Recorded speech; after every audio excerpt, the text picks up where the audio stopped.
Hello,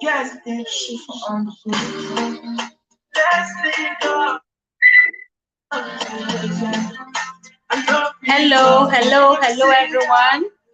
Greetings to you all. Welcome, welcome, welcome. Good to see every one of you.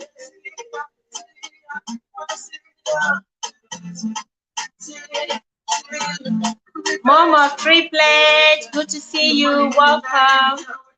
Okudili, welcome. Thank you so much. I appreciate every one of you. That delight. Whoa, thank God it's Friday. I miss you. I miss you. Oh yeah. My baby, my baby, my baby.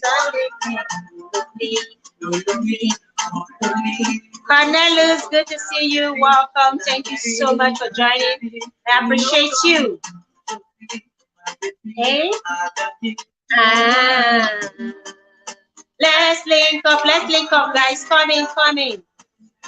Come in, come in. Thank you so much.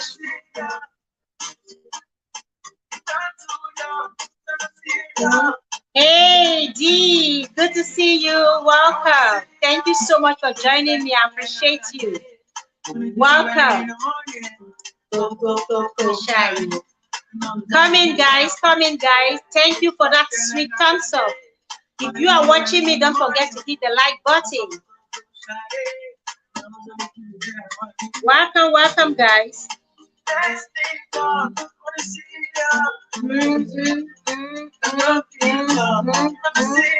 Come in, come in. Kindly hit the like button as you come in and share out the stream. Let's have more people joining on this discussion. Thank God it's Friday.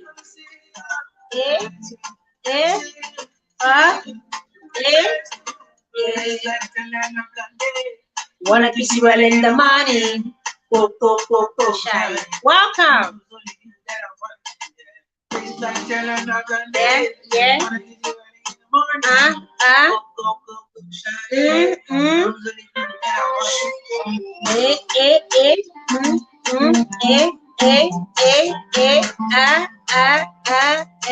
Let's go. Come in, come in. Kindly share out the stream if you have a community as a content creator. Thank you so much for watching, for stopping by. I really do appreciate you. God bless you all. Thank you so much. Thank God it's Friday. How have you guys been? How is everyone? Hey D, how are you today? Hope you are good.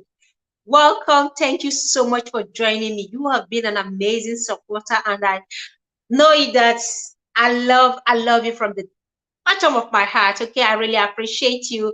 Welcome, Cornelius, sweetheart. I appreciate you for your support, for your love.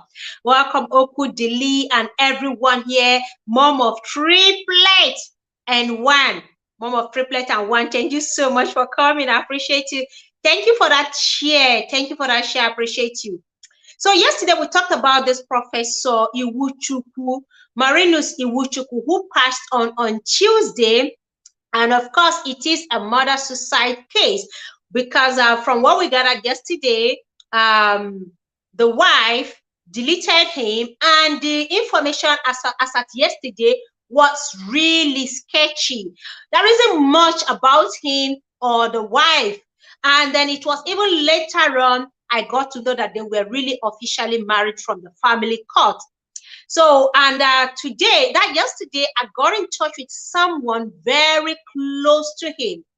And the caller, of course, chose to be anonymous because the family is yet to come out with their own information about what happened. But this caller, this anonymous close friend, I don't know if the person is a cousin, if the person is a relative, if the person, I don't know the relationship, but this person seems to know Marinus Iwuchukwu very, very well. And which is the reason why I decided to come and give you guys update, because I promised yesterday that I'm going to come with the update when I get something. We spoke at length.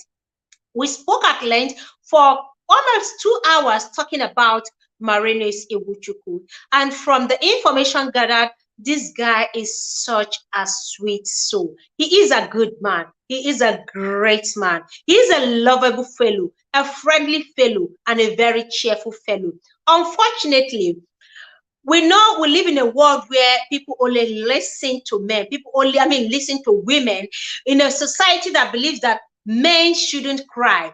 Only, you don't hear men complain. Just a few men complain about what they are dealing with. And this is not really a good one, encouraging men not to speak out, men not to say anything. We live in a world where a woman will come out and cry. Everyone will rally around her, give her a shoulder to lean on, support her, encourage her, But when a man comes out to say or to talk about what he is dealing with in his marriage, people tag him to be a weakling. So men have learned to bottle up so much. They have learned to swallow and cry in silence or cry within. Some of them have passed on without even anyone knowing that they are going through a lot in their marriages. A lot of men are being abused. They face domestic violence from their wives, but can't afford to speak out or even complain to anyone. Welcome, Collins. I appreciate you. They can't even complain. Okudili, good to see you. Estelle Family TV, good to see you, Queen. Welcome. Please, guys, don't forget to give me the thumbs up as you come in, okay? Even the men the few ones who want to come out and speak are silent because they believe that men are strong, they are masculine, they should be tough, they should learn to manage their pain despite what they're going through. Who says some men don't get beaten in their homes? Who says some men don't get abused in their home? You need to see some men cry in silence in the secret place and understand the pain that they bottle up. This is not to say that women don't, we only hear that of women all the time because women, we feel are weaker vessels. Because we feel the men are macho, they are strong, so no man should do this to a woman. So when a woman comes out to cry, whether it is true or not, we rally around her, we give her a shoulder to cry on, we pamper her, we console her, and we go behind her cheering. Nobody dare touches you. You are a queen and more. But what about the men? The likes of Professor Marinus Iwuchukwu, the likes of other men who have passed on in silence without anyone hearing their voices, without anyone knowing the pain they have been dealing with, without anyone knowing what truly happened. Some people have gone with no one knowing what happened to them, the last moment of their life. But for Professor Marinus Iwuchukwu, I feel like I need to speak because this scholar, this anonymous caller said they need to, I don't want to say the gender specifically. This anonymous fellow felt his voice should be heard. Marinus' voice should be heard. Ifeoma Louise, welcome. Thank you so much for coming. I really appreciate you. Thank you. And then from what I gathered, Marinus Iwuchukwu is someone his neighbors like so much. He's a very free-spirited person. He is kind and friendly to everyone. But unfortunately, the woman he is married to isn't. She's this jealous and controlling type who wouldn't even want him to say hello to neighbors, who wouldn't even want him to say hi to a lady passing by, who wouldn't even want him to smile even at a waiter that is waiting on their table whenever they go out to dine. She is that controlling, from what I gathered. She is that possessive. She wants him all to herself. He must not share his smile. He can't share a simple hello. And that has even made Marinus cut away somehow from his friends, people around him. And this problem has been going on. They've been having issues. The issues lingered, misunderstandings, every now and then because of her controlling attitude. It got so bad that 3 years ago, which was 2020, Marinus filed for divorce, like we gathered from the family court. He filed for a divorce. And of course, the divorce was dragging due to the pandemic. And we know that courts were not sitting. It lingered for 2 years. The pandemic really ravaged a lot of countries. So that kind kind of slowed down the divorce process. Until last year, September, when he decided to, start pushing all over. From what I gathered, she begged after he asked for a fight for a divorce 2020. She started begging that she's going to change and turn a new leaf. He forgave her. But of course, she didn't stop her attitude. Now, what we gather, this marriage is built around lies. Marinus' wife, Charté Dunn, was married to another man, and they have 5 children together. Yes, guys, she has been married and she has 5 children, grown children, of which her last born is already even in his 20s. So she's not a child. She's been married and divorced. And from what I gathered also, she's not even in good terms with her children. Neither is she even in good terms with her mother, who is still alive. She makes trouble, with everyone around Marinus, everyone around her, that even her own children stayed away from her. That is how troublesome she became.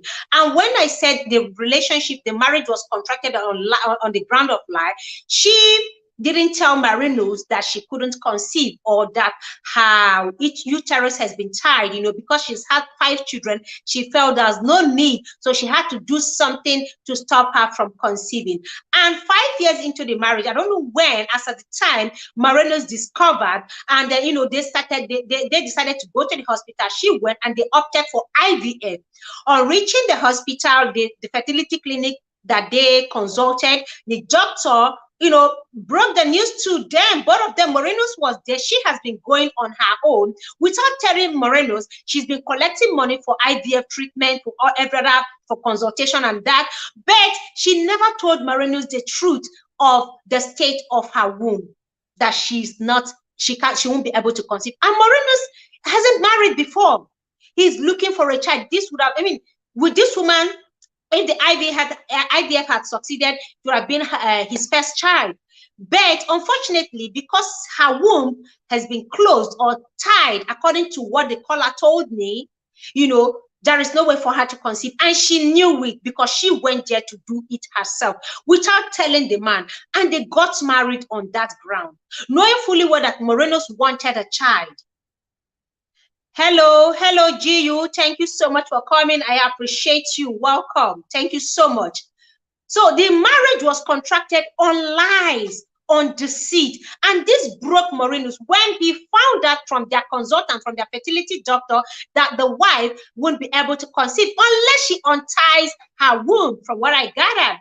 Unless she unties it, of which Marinus even provided the money for it to be untied. But this woman kept on collecting money and lying to him. When he found out that this whole thing was a sham, he decided to proceed with the divorce, which of course she isn't having.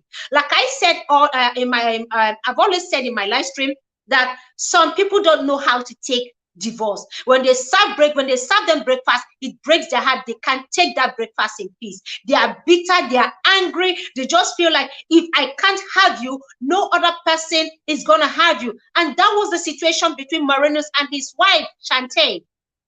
Charté. That is the relationship between Charté and Marinus Iwuchukwu. She wasn't having the divorce. Marinus put in, and then September, he started the proceeding all over. Marital, welcome. Thank you so much, Finn, for joining me. I appreciate you. Thank you so much. Welcome. Please, guys, kindly give me a thumbs up as you comment. So he initiated the divorce process again September. When he went on his sabbatical leave, he was expecting that by the time he comes back, the whole process would have begun and even ended, because he expected that this one was faster than the initial one that he initiated, the first divorce he filed for. That one took a longer time because of the pandemic and other things. And then also because of the fact that this woman has been begging. She has been begging and pleading, of which he was having a double mind. Should I continue or should I not? Should I go on with the divorce process or should I not? And this woman was begging. Because of the kind of person he is and the kind of heart he has, he decided to just forgive her. But this last one, September last year, that he reinitiated the divorce process, it was quick. The woman was served. of which she received the document and signed, but not the divorce document itself. So she already received it and acknowledged receiving the paper that was served to her. So Marinus already believed that this will not take time, because of course this last period was faster. The very moment he got in touch with the lawyer, they did everything, they served the woman and she received it. So it was kind of faster for him. Welcome, it's gonna be done. I appreciate you. Thank you so much, guys, for watching. I appreciate you. Please, if you're watching from the background, don't forget to give a thumbs up, connect to the family, and if you'll be replaying this live stream, I want you to take your time to listen to this before you drop your opinion. Okay, I appreciate every one of you. But unfortunately, when Marinus went on a sabbatical leave, it didn't, the process didn't happen as he expected. He came back and they continued living on the same roof. Now, this is where a lot of people faulted Marinus. When you initiate a divorce process with a woman, I said this yesterday, please leave that house. Even if as a woman, you are the one that initiated the divorce process, so long as you are the one that initiated it, you don't expect it to go down well with your partner. Leave that house. You're not supposed to stay under the same roof. No matter how nice you are, you can be the sweetest of souls. You can be the nicest man, the sweetest woman on earth. You don't know the heart of your partner when you initiate a divorce. Divorce can be very bitter. Divorce can be very troubling. But Marinus made this mistake, of which even his friends and family pointed out to him that he made a very big mistake, remaining under the same roof. They told him, you already made a mistake marrying this woman, because they saw her character. They could see how she treated Marinus. She treated him like he was a nobody. This man, because of his nature, his kind nature, he was sweet and kind. She took advantage of him and she abused him. She was mean to him. But Marinus couldn't tell anyone what he was going through. He couldn't open up that he was dealing with someone toxic in that marriage. Just a few persons who knew advised him, you need to either end this marriage or you leave. Find a way to leave before this woman does something crazy. And from what I heard, even he himself, welcome James, I appreciate you, even he himself was scared for his life at a time. He started sensing that this woman might do something crazy to him. He started suspecting that she could do something, she could delete him, to the point that even when he leaves his food, he's afraid of eating it. That is how bad the situation has deteriorated to. They lived under the same roof. He still spends the money. He still pays for the mortgage because he's probably not done with the mortgage. He still goes to the shop, shop for things. And this woman eats and enjoys everything in the house free of charge. From what I gather, she doesn't do anything to support him. And I heard that from my source, that she earns well because she works at the airport. She earns well, but she doesn't do anything to support the husband financially. So he carries all the burden all by himself, to the point that financially he became broke. Things were bad for him. Things were so bad and messy for him financially. And this woman took advantage of that. She mistreated him. And in America, women have upper hand. They can do anything and cry wolf, and the cops will come running. So he was being careful. Despite all she was doing, kept her money to herself. She was earning so well, earning so good, but of course she wouldn't share any bill with him. That he's the man, he should carry the burden. Men cry, men can get depressed, men feel pain as well.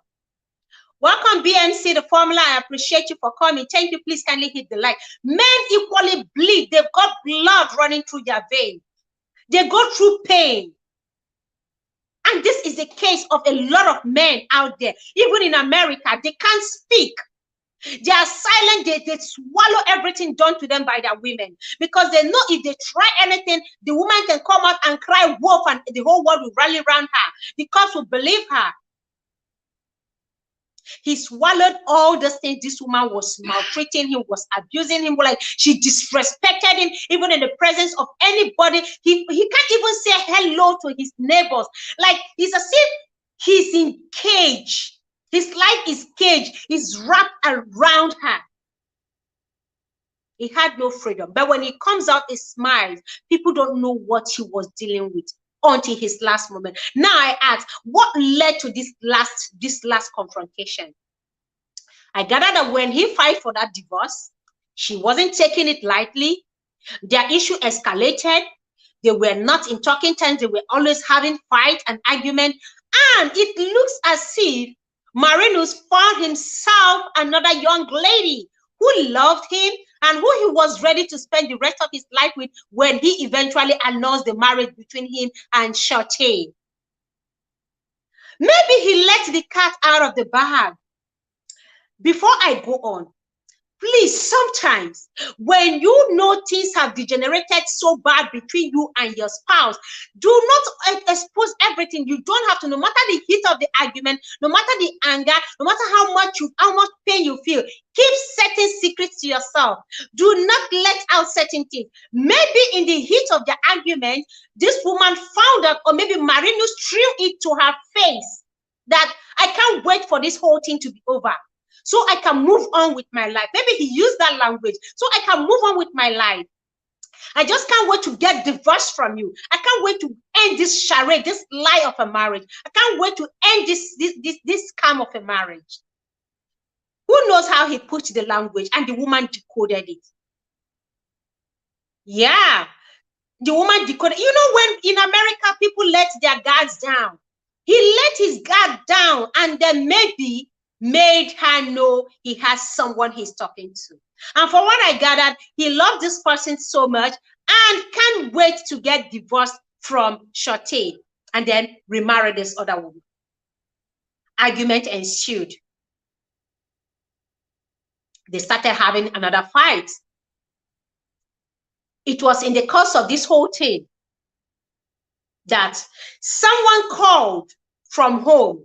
And while they were talking, Marinus now said, okay, leave where you are. Okay, they were probably already having argument. Leave where you are. Call me back in the next 5 to 10 minutes. Okay, when you leave that noisy place, maybe the place was noisy, and the lady agreed, or the person who he was talking to agreed. And when the person called him back, he wasn't picking, which is unlike him. It's unlike him not to pick his call, because he's somebody that responds to call as soon as he can. And he told this person, call me back. So when the person tried calling back, he wasn't picking. The person's antenna was at alert, like, oh, what is happening? I hope all is well. The person called and called and called that night, Monday night, called all through. He wasn't picking. The person got in touch with his cousin, and the cousin called. He wasn't picking.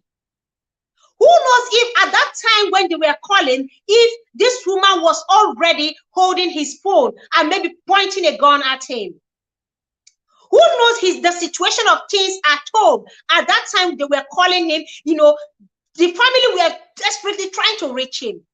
And you know, because of the argument, the issue between the both of them, they told his family nobody should call Charté again. Until the divorce is over, nobody, if they want to talk to him, they should try and reach him, and if they can't reach him, they should hold on. So they didn't call the wife. They tried frantically to get in touch with him, kept calling, the family kept calling, and they couldn't reach him.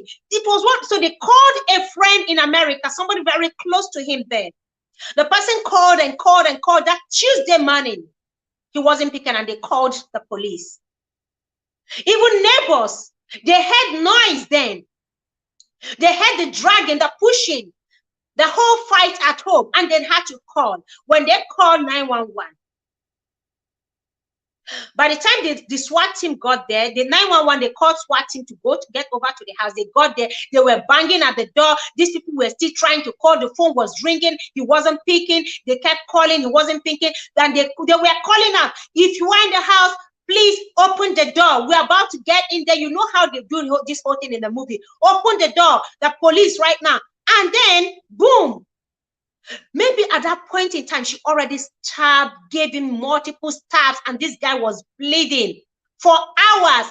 Only God knows how many hours this man bleeded with no help. And this woman was watching him bleed to death. She watched him bleed while holding the gun down at him.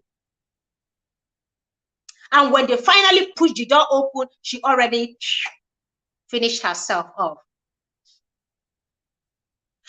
Men equally experience domestic violence, not just women alone. This guy made a mistake, and his mistake, which I keep saying, was staying under the same roof with this woman. You know how toxic this woman is. Let her go and spend the rest of her life in jail. No, unfortunately, she equally deleted herself. They found a gun, she shot herself. She didn't just delete him, she deleted herself because she doesn't want to go to jail. Unfortunately, there is no one to tell the story, what led to their last minute, that last hour fight. But what the family knew was that they were trying to call and they know something was off. Something was off. They've been trying to reach him. For how many hours? They kept calling from the previous night till Tuesday. None could reach her. I mean, none could reach. So they tried calling her as well because he gave instruction that nobody should call her. But after trying frantically to reach him, they couldn't. They now had to call her phone. And when they called her phone, she wasn't picking either. That got everyone worried. Friends, colleagues, family, everyone was worried, and they had to get in touch with the cops. Imagine calling you, you're not picking, they call your husband or they call, somebody close to you and nobody was speaking. How did this woman find out that he has someone else he wanted to get married to? Like, he couldn't just wait to annul, the marriage. The divorce has been ongoing since 2020 up to this very moment. It's been ongoing. Why did he give her another chance? Why did he let this? I mean, he could have, though I heard he, financially things were not that good for him. So that was why he didn't leave the house. Because I asked this question, why did he still remain in that house? Knowing fully well that this woman is mean to him. She's toxic. They've been going through this back and forth. And the person said things were bad. That if it got to a point, she even promised him that if he withdraws the divorce, that she will give him $50,000. She won a case in court. There was a case she was that has been in court, and she won the case, and she was paid $150,000. And she decided to use her money to to get him to withdraw the divorce from court. Knowing his financial status, she said, if you can withdraw the case, I'm willing to part with $50,000. Which, of course, he said, oh, you have this money. All along, you didn't contribute anything to the house. All along, you've not been doing you've not been contributing financially. And now suddenly that she has seen that the divorce process is moving already in a good speed, she decided to want to shut him up and, stop him, from moving forward with the divorce. Welcome, being a carer with Case. I appreciate you, Queen. Thank you so much. I appreciate you. Thank you for that thumbs up. So you see, some people can be men. It's not just women who cry. Men cry, but unfortunately, we don't get to see their tears. Unfortunately, we don't get to hear their side of the story. Unfortunately, some of them feel talking to someone about the situation in the home front makes them weak. It doesn't make you weak as a man to speak out, especially when your life is in danger. You don't have to keep quiet. You don't have to endure and suffer in silence. Men equally cry. Yes, it is a very toxic relationship between them. The marriage was really toxic. The woman was a control freak. She was a total control freak. She was in control. She was running his life. And at any little thing, she gets on his nerve. And him being the gentleman, he tried to just maintain. Come out, smile openly to his colleagues and everyone. But as God will have it, there are people, one or two persons that he could open up to what he was going through. This is the case of a lot of men abroad. They deal with so much. They are going through pain. We don't know what they go through in the hand of some of these women. But, of course, they are men. They should man up. Men shouldn't cry. Men they have muscles and bones. They don't have blood flowing in their veins. They are men, so you are a man, you don't have to cry. Even if the woman does the punching.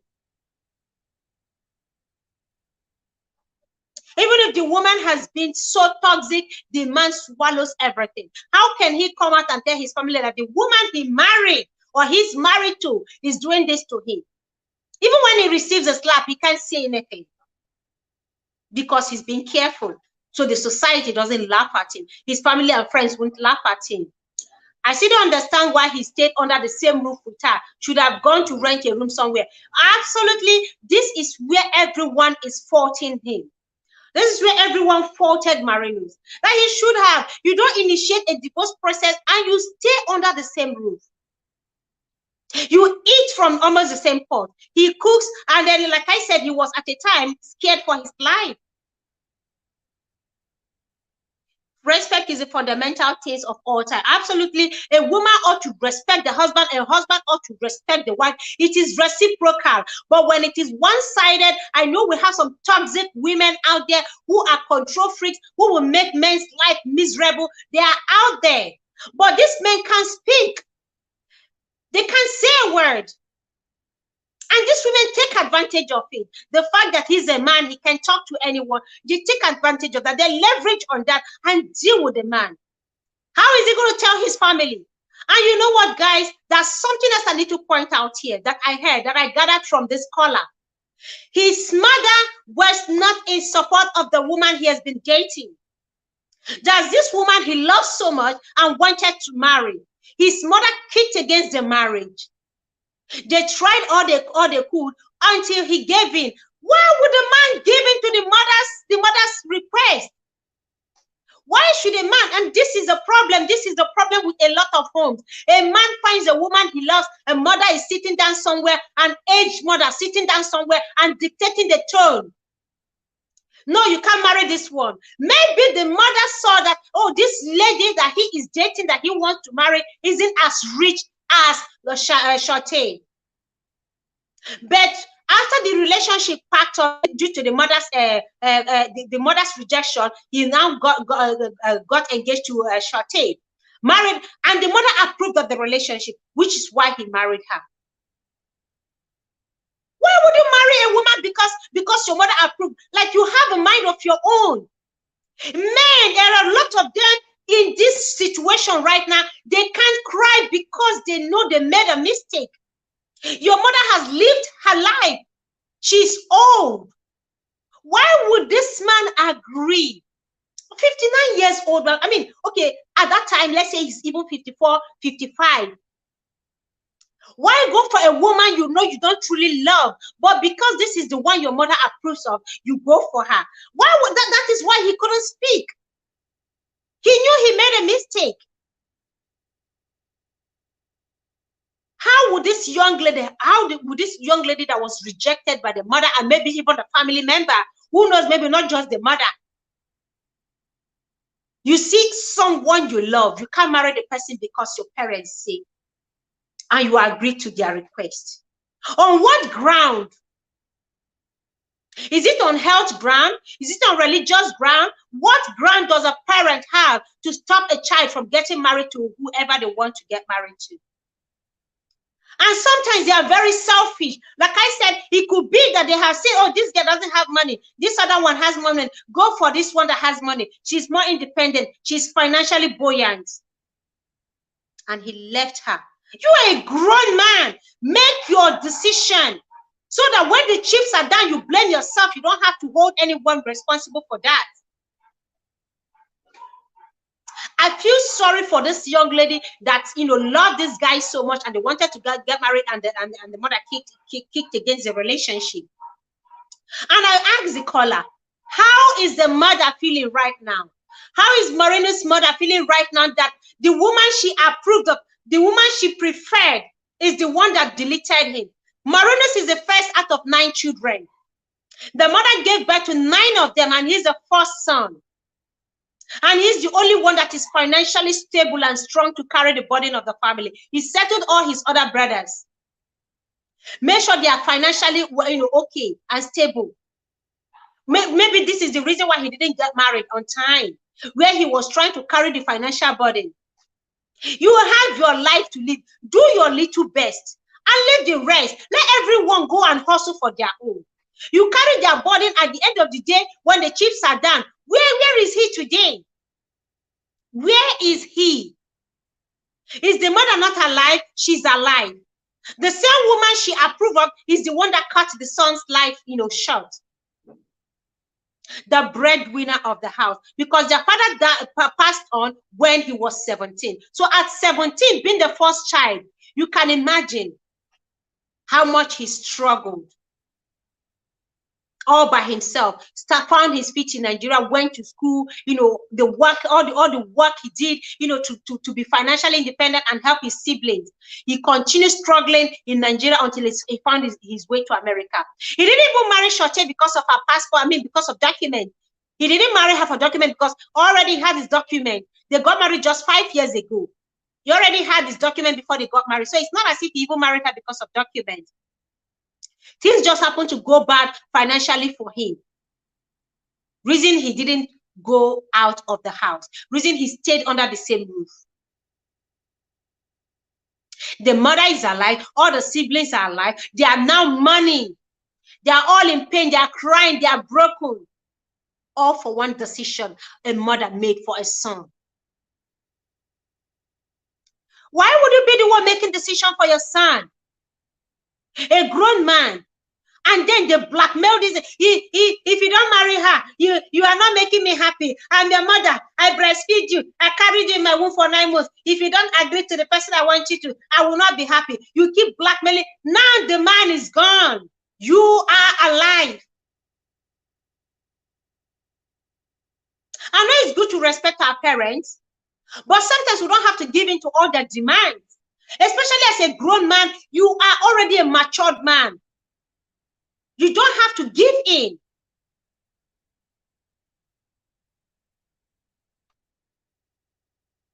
Dunn-Detail Iwuchukwu. Oh, okay.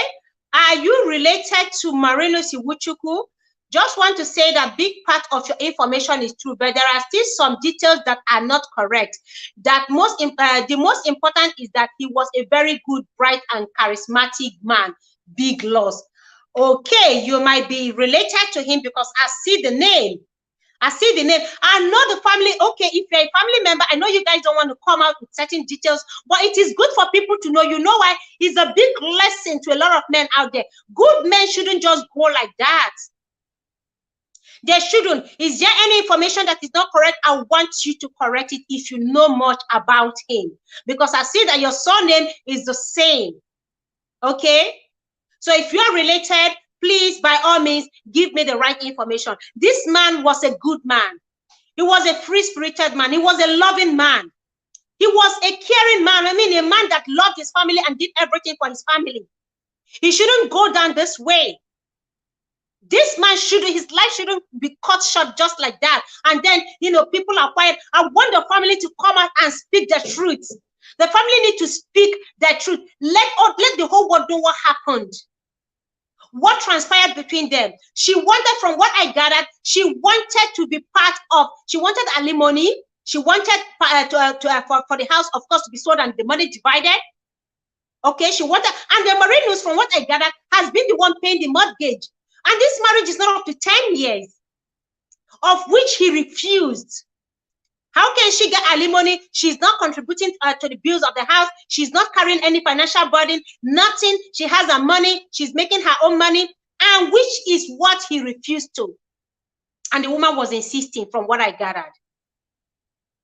So if you have any other detailed information, I would be so glad to have you come out here and speak. Even if you don't want to show your face, please, for the sake of this good man's life that has been cut short, somebody needs to speak up for him.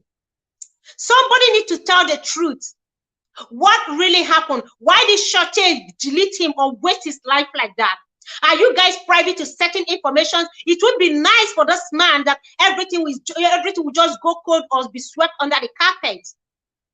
I'll be dropping my link in case you want to join in on the conversation. You want to speak your truth. I am giving you this platform. Speak. You can close your camera. I don't want to see your face. If you don't want anybody to see your face, nobody's going to see your face, okay? So if you want to, this is a link of the stream. You can join in and close your camera and speak the truth, okay?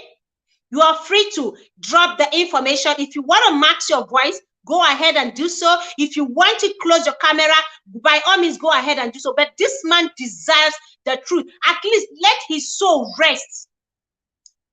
It is just the two of them inside the house when this whole thing was going on. What the neighbors heard was, oh, she stabbed me, she stabbed me, she just stabbed me, she just stabbed me. And they heard the commotion ongoing. So is there more? This man, so that the whole world will not think, oh, that this he has been the one dealing with. And if you want to call, I can give you a number to call. If you want to call in, I can give you a number to call in if you want. Okay? He was so good that he didn't want to bother anyone with his struggles. He always believed that people can resolve any problem through communication. But unfortunately, there was no communication between them. The communication line has been broken down. He believed that he struggled silently and died silently. Was that, I mean, is this the best for him? Okay, the neighbors didn't hear anything. From what I read in the news, that the neighbors heard the commotion. That was what we heard in the news, that the neighbors heard commotion. The neighbors, of course, so some of them spoke to the SWAT team that came around. Some of the neighbors spoke to the SWAT team that came around because they had to talk to some of the neighbors. And from what I gathered, they heard the commotion and they heard him call out and they were there. So this is what I heard, apart from the information I got later. He was a good man and deserved to be heard. It was just the both of them inside the house going through this. No man should have to go through this. No man should. Men need to learn to speak up. Okay, it wasn't true, right? Okay. They said in the news that there was a third party who called. The third party was the one that called the police. So who was this third party that called the police? Was the third party a neighbor? Was the third party a family friend? Was the third party a friend of Marinus? Was the third party there when the whole thing happened? Family members called 911 to check on him. Okay, it was the family members that called 911. Guys, I hope you are seeing this. The family members were the ones. That's why sometimes it's not everything you read in the news that is true. This is someone that knows Marinus Iwuchukwu very well. And as you guys can see, Dunn-Detail Iwuchukwu is someone, maybe a family member, maybe a cousin, maybe a nephew, a niece, I don't know, a brother. Dunn-Detail, I don't know if Dunn-Detail is a male name or a female name. But we are getting the details. This man deserves to be heard. Even from the morgue, his voice should be heard. Somebody needs to speak. So that it wouldn't look as if he was the one that has been abusive or he's been the one that has been mistreating her. I am glad from the interview I heard from his colleagues and students that he was a very nice gentleman, a very kind man that everyone wants to be around. But this woman cut everyone away from him, restricted him totally, like tied him totally. This woman stopped him from everyone around him. Okay. Yeah, okay. Nemuzawanyama, good to see you. Thank you so much. Thank you. I appreciate you. Yeah, okay. Welcome, Wanyama. Yeah, I should use allegedly. Yeah, because we don't know. So that it will not look as if he is the one, we need to know the truth. Someone needs to speak for Marinus Iwuchukwu. Someone needs to let us know the truth, because I have been checking to get details on the net, but nothing outside what I gathered from this anonymous caller yesterday. No man should be quiet. If you're dealing with a lot in your marriage, please, I beg you, as a man, you don't have to cry in your closet. Come out. This is marriage. It's a contract between two people. One person doesn't have to suffer in silence. In as much as we know that, yes, women are always at the receiving end, but there are men who are equally at the receiving side, at the receiving end. There are men dealing with so much. If he feels there is no need, that he wants to swallow this whole thing and go through the pain, how has it ended for him? It ended in a very terrible way, in a very sad way, in a very horrible way. Leaving both families, you know, feeling money two bodies. If communication has been broken down and there is no way to resolve the issues, it is always good, it is always better to end that marriage. And when ending it, please leave that house. If it means squatting, please squat with anyone, because your life is more precious. Your life is more valuable. At this point, you're thinking about yourself. It is very risky to stay under the same roof when you're having such issues, especially when you know that the divorce process is going to be messy or it's already messy. Leave so you can live. This is both to women. Leave that roof, leave that house so you can live. Many have been cut short because they were trying to manage through it. They are struggling through it. They are giving second and third chance and fourth chances. You may not have the opportunity to tell your own end of the story if you do not take a decision early enough. If you do not take a decision early enough, you might end up not even being able to speak at all. I feel sad for Marinus Iwuchukwu. Though the family is still not coming out to tell us the entire truth, I would prefer they come out. I prefer they speak. Speak to someone. Let the news be out there. What happened that last moment when their family members were calling on him? When they were calling on him, what really happened? Because you equally received a call from Anonymous who knew the disease and more information, isn't it? Yes, I did. Yes, I did, Collins. I did receive a call yesterday. And this caller is someone very, very close to Marinus Iwuchukwu. This caller that called me last night is someone dear to him. It could be a family member. It could be a family member. It could be, I don't know. But this person knows Marinus very well. And this person spoke to him days before he passed on. Donica, feel free to go up and speak. Tell your side of the story if you know the man in question. Absolutely, and that is what I'm asking. I don't know who Donica is, if Donica is a man or a woman, but the link is there. If you feel you want to, even if you don't want your voice to be heard, you want to mask your voice, you can use an handkerchief to mask your voice. You can close your camera, but it is good to come out with the truth because you know you have certain information. You have certain information. This caller that called me last night knows so much. The person told me everything that transpired between them because they spoke not too long before this incident. And this person told me details of how they've been having issues, their fight that has been ongoing, why he filed for divorce, how she lied about, about the state of her womb. She didn't tell him the truth, and how he's been spending money, going to the hospital, for them to be able to conceive. But she lied to him. She didn't tell him the truth. You are correct that the trigger for this tragedy was the divorce, but he never saw it coming. I am devastated. I owe him my happiness. I can't talk. It's very hard. I still can't control myself. Oh dear. The trigger was the divorce, but before this divorce has been initiated since 2020, right? The divorce has been initiated 2020. So it's not as if she got triggered overnight. Something triggered her at that point. Could it be that he told her about the woman he is in love with, the woman he can't wait to get this divorce over with so he can move on? Because I know, men, some men, when they've had it up to here, they can just say it like boom. Maybe they were having an argument and he told her, I can't wait for this divorce to be over so I can move on with my life. Did she see something that she confronted him with? I want to know. Did she see something that she confronted him with, which made him react and say, yes, it is. This is the truth. And so what? Do your worst. After all, I'm going to get over with this divorce and move on with my life. What if that was what got her enraged? you know, got her enraged and like, how dare you? After everything I did for you?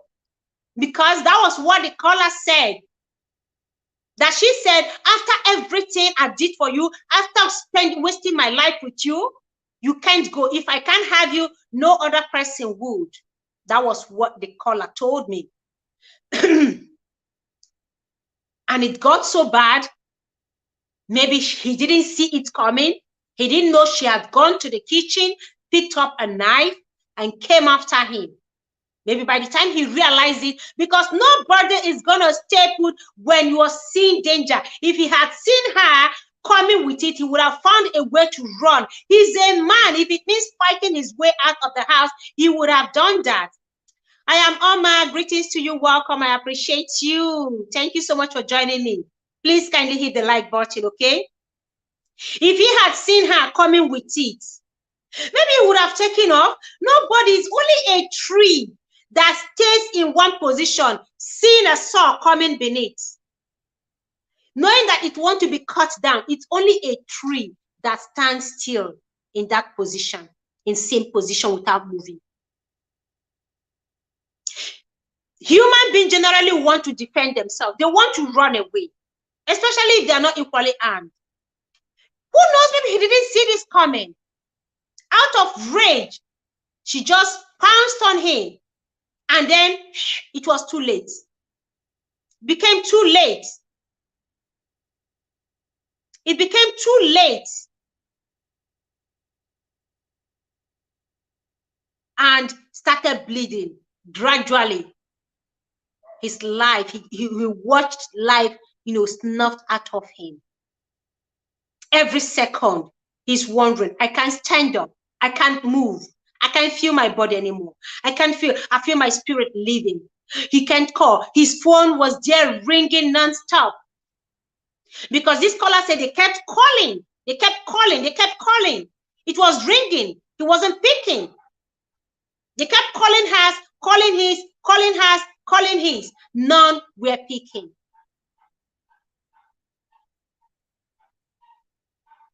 When argument has degenerated, I always advise, please leave the house if you can. The earlier you leave, the better. You don't have to stay and exchange words. You don't have to stay and argue. Sometimes go out there and take a fresh breath. Go out there and think. Process the whole thing. By the time you come back, you will feel better. You'll be in a better position to dialogue. When the heat is hot, when it's on, you can't talk properly. That is when you two want to talk and say things that you ain't supposed to say. And if you are talking, you might end up spilling certain things that will trigger your spouse and make them go with rage, go out on you with rage. Men, please, as the man, as the husband, as the head of the house, it is you that should leave if you can. Please open that door and walk away.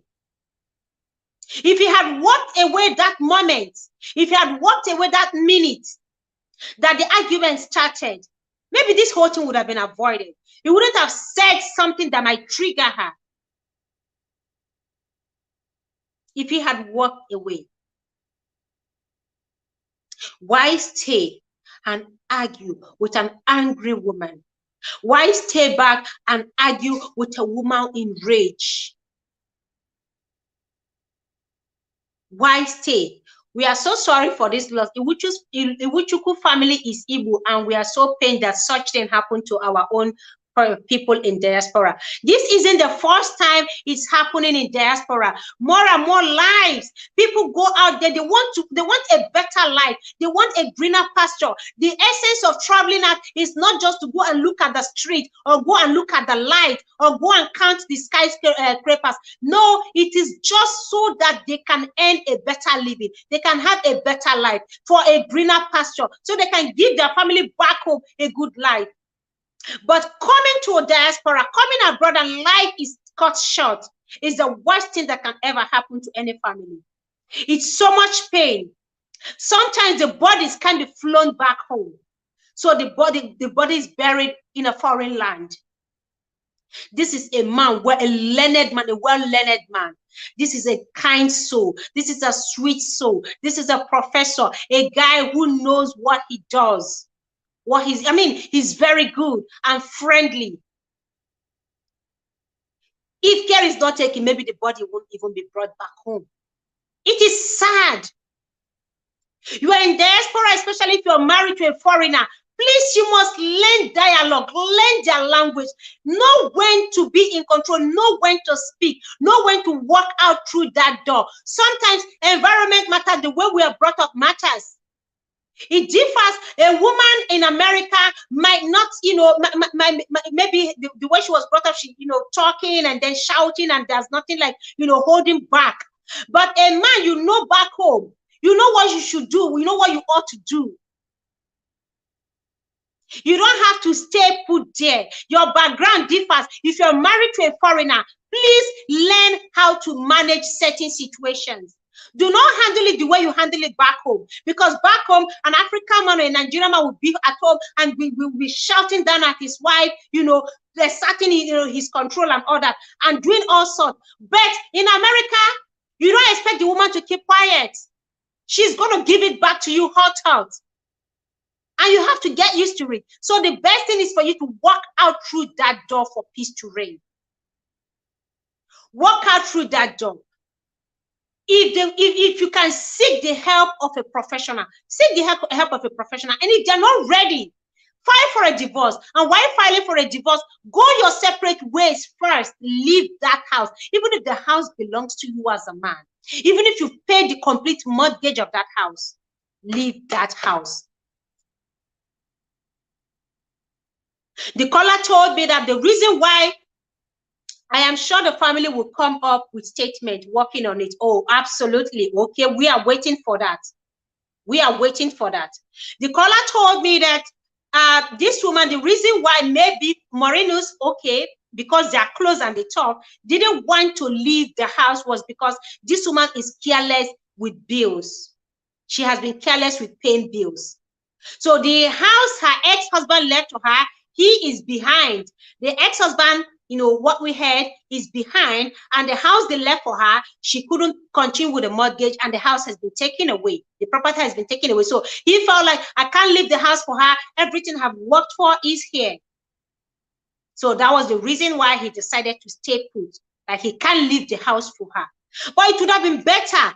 It's not as if she's going to take over the house completely. But for the time being, it could be for a couple of months. It could even be for a whole year. It doesn't matter. What matters is that you are alive. All this dragging of properties, dragging of things in diaspora is a reason a lot of lives have been cut short. If it's not life insurance, it is house. If it's not house, like it is crazy. Please don't put all the foreigners in one basket. Violent people doesn't have nationality. Okay, yeah, absolutely. I'm not saying. What I'm saying is some persons, some foreigners, not all. Some. If you know that you have a partner that's, that can control their anger. You don't know how they were brought up. You know how you are brought up back home. So you need to understand them properly. If you understand them, learn to walk away. I am not boxing all the foreigners. I'm saying sometimes our background differs. So you cannot use the same way back home to handle a woman in diaspora. Because a foreigner, a woman you're married to, you don't know her background. You don't know how she was brought up. So you need to understand her properly so that if there is misunderstanding, do not stay put and argue it the same way you argue back home. Find a way to either cool off or find a way to leave. I know there are a lot of good ones out there. A lot of foreigners that are great. There are good wives and good husbands. But during misunderstanding, know your spouse very well. Understand them very well. If you do not leave the house, if he had left, he would have been alive. That is the only area it's hurting most people right now. If only he had left. If only he had opened that door and walked out through that door.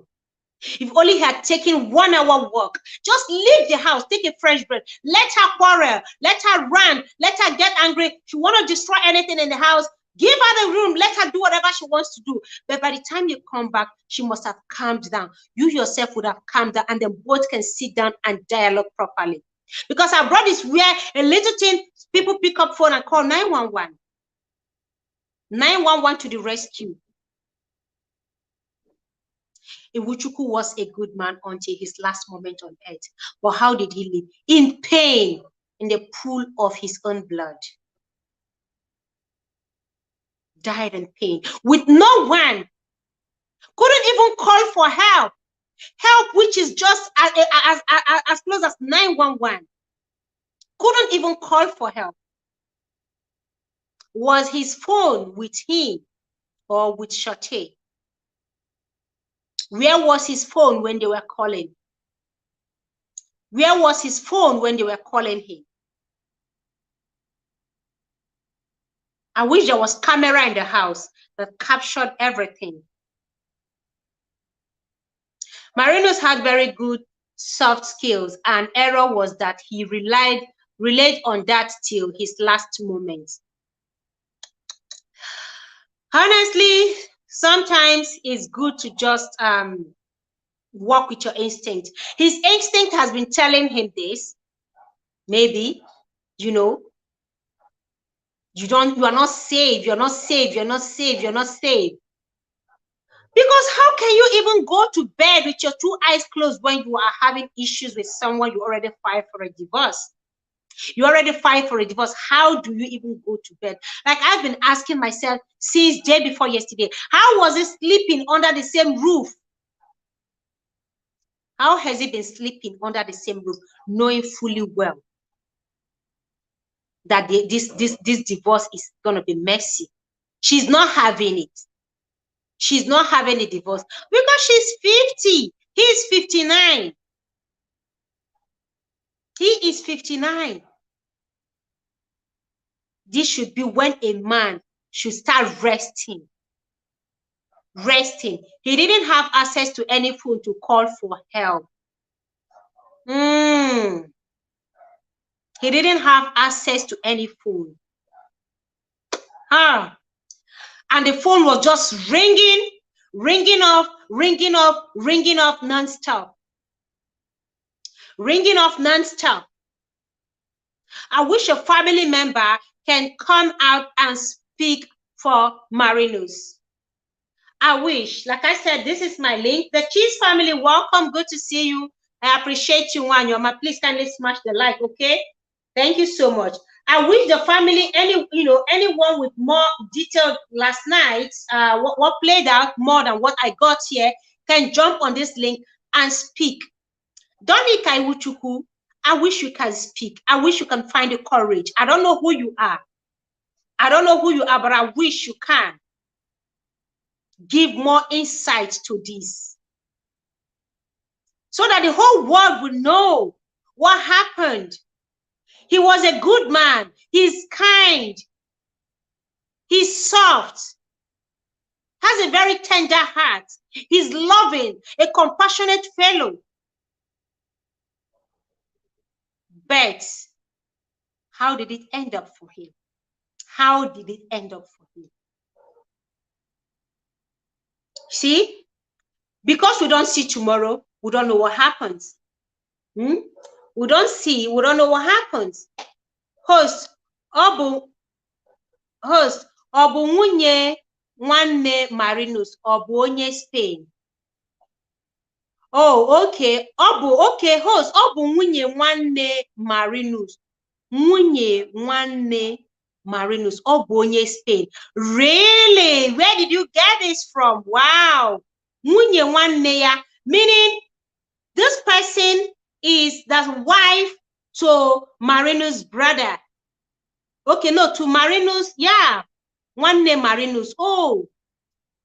Nwunye, okay. Nwunye nwanne Marinus, meaning the wife to Marinus' brother. Okay, you are the sister-in-law. Okay. Okay. Okay. Well, I wish you can speak.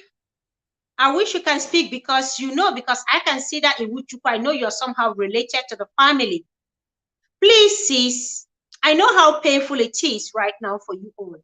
I know you guys are dealing with so much. I know you are pained. Your heart is still bleeding. You are in tears. You are hurting.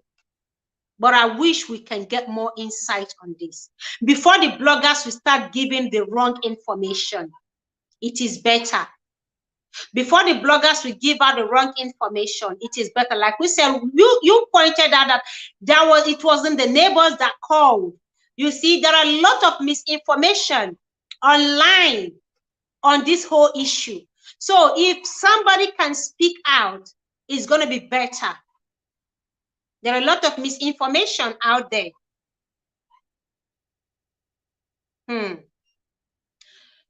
I know you guys are dealing with a lot, and please sincerely accept my condolences. I feel sorry for the family. I feel bad for the family because this is a painful loss. First, this guy is like a breadwinner.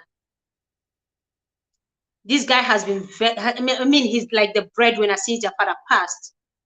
9 children, and he's been doing his best to take care of his family. But unfortunately, this is how he passed. He's never been married. I was asking the caller yesterday, how come he's 59? He's 59. How come he's not married? I mean, is the information true that he hasn't been married? I want to ask Donica, is this information true that he hasn't been married before, that this is actually his first marriage? Let us know. Could it be that he's been married before? Because the information shows that this woman is the only, and there is no child involved. And he's been trying, they've been trying to have a child. But this woman didn't tell him the truth of what has been going on. This woman didn't tell him the truth.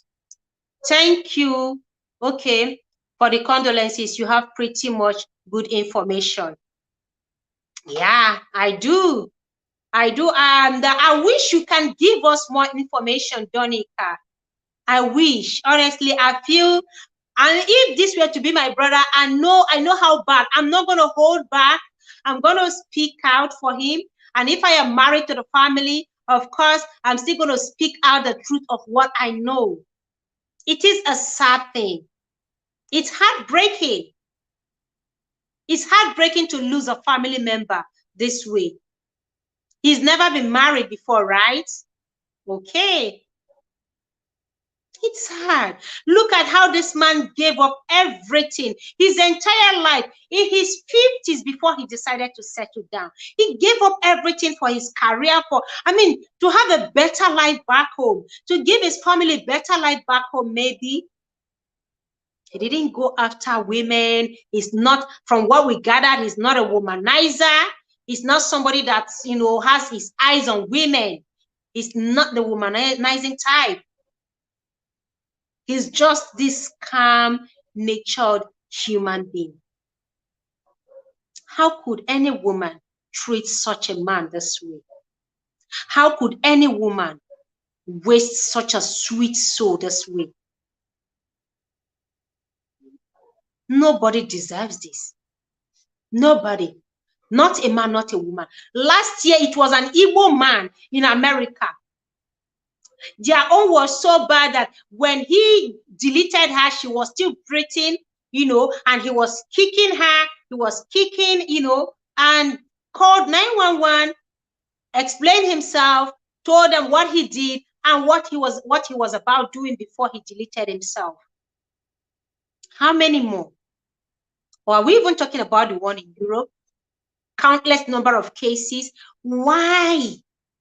Why? Has marriage gotten this bad that people can no longer tolerate or even have a honest dialogue, have a honest conversation? Has it gotten this bad? Why? If you know you are not compatible anymore, you can't stand the sight of that woman you're married to or that man you're married to, please, by all means, you have family, walk away. You have people who care about you. You have people who love you. Think about them before any decision. Think about them before you take any decision. Consider them. Have them in mind. This is not a question of a man dragging, showing that he's a man, he can't live. Look, you can live. Yeah, values are the most important. And what are these values we're talking about? Love, respect. Respect. What is in between them? Nothing. There are no children between them. They don't have any business together. From what I gathered, they don't have any business together. The woman is well off. She's doing so well for herself. After all, she offered to give him $50,000. If he would withdraw the case from court, which he refused, was that the trigger? Was that what triggered her? Like him throwing the money back to her face. I don't need your money. I don't need your money. I want to be free from you. Keep your money to yourself. Was that what triggered her? And she vowed, if I can't have you, not that woman you talked about can have you. No other woman can have you. This is what has been going on in homes where people put material things first, where they are more focused on other things other than love, respect, and the fear of God. How can a woman raise a weapon and take life from the man she claims she loves? I looked at the picture of this woman. I have a picture, but deliberately I didn't want to put out her picture there.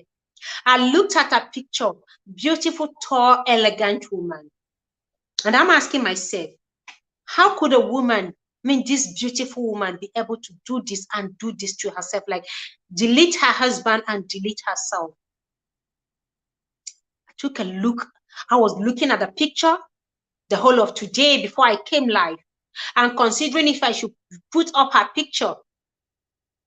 I was considering seriously, should I put out her picture? Because I checked on social media, on the news, there was no picture of her. This guy is a very private person. Very, very private. He didn't even put out her pictures. There was no picture of them together. There was no picture of them together. I looked, I didn't see any.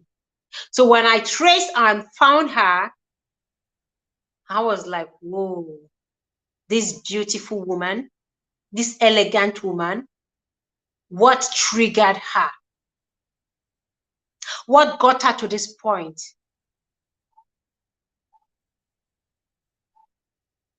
Did Marinus threw that to her face and told her, keep your money to yourself? I can't wait to be with a woman I love. I can't wait to be with a good woman, with a woman who will love and respect me. Okay, the amount is not correct, but it's true she tried to buy her time to convince him not to file the divorce. I strongly believe she realized with her character, she will not find another man like Marinus. Okay, the amount is not correct. I had 50,000. I had 50,000. I had $50,000.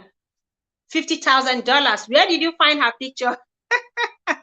I'm a content creator. I am a content creator. So I found her picture. And there wasn't much. I just found one picture of her. I found one picture of her. Not much information on her place from her side. I didn't want to put that out. She tried buying her time with that. I don't know if at some point he agreed. I want to know, did she agree at some point to this and allowed her maybe because of that offer she was making? And how much was the correct amount? How much did she offer? From what I gathered, she offered $50,000 because she got $150,000 from the case she won. So, and offered, if you can withdraw this case, I'm giving you $50,000. So how much did she offer him? Did he at some point agree to the terms? I am asking you because there are a lot of pictures and also with him. Okay. Well, that was because there are a lot of pictures. Yeah, I know there are a lot of pictures I have to check, and I got the one that I'm sure she was the one. I am sure, but I just didn't want to put the picture out.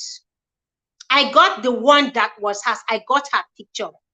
I asked, yeah, I got her picture and I verified that picture. I verified. I'm not going to tell you. The amount is bigger. Whoops! This woman must be very rich. She must got something. She must have won something very huge from the case. She must have gotten something very huge. Okay, I thought it's 50,000 because what the information I got was $50,000. That was the information I got, that it was $50,000. So, but I want to ask, did he at some point buy into that? Did he accept any money from her? Did he accept any money from her? Because we want to know if he did accept any money from her, maybe that could have gotten to her. You know? No, let's even look at this. What if he took some money from her, she offered us money, he got some, and then later now want to reinitiate the divorce, which got her married?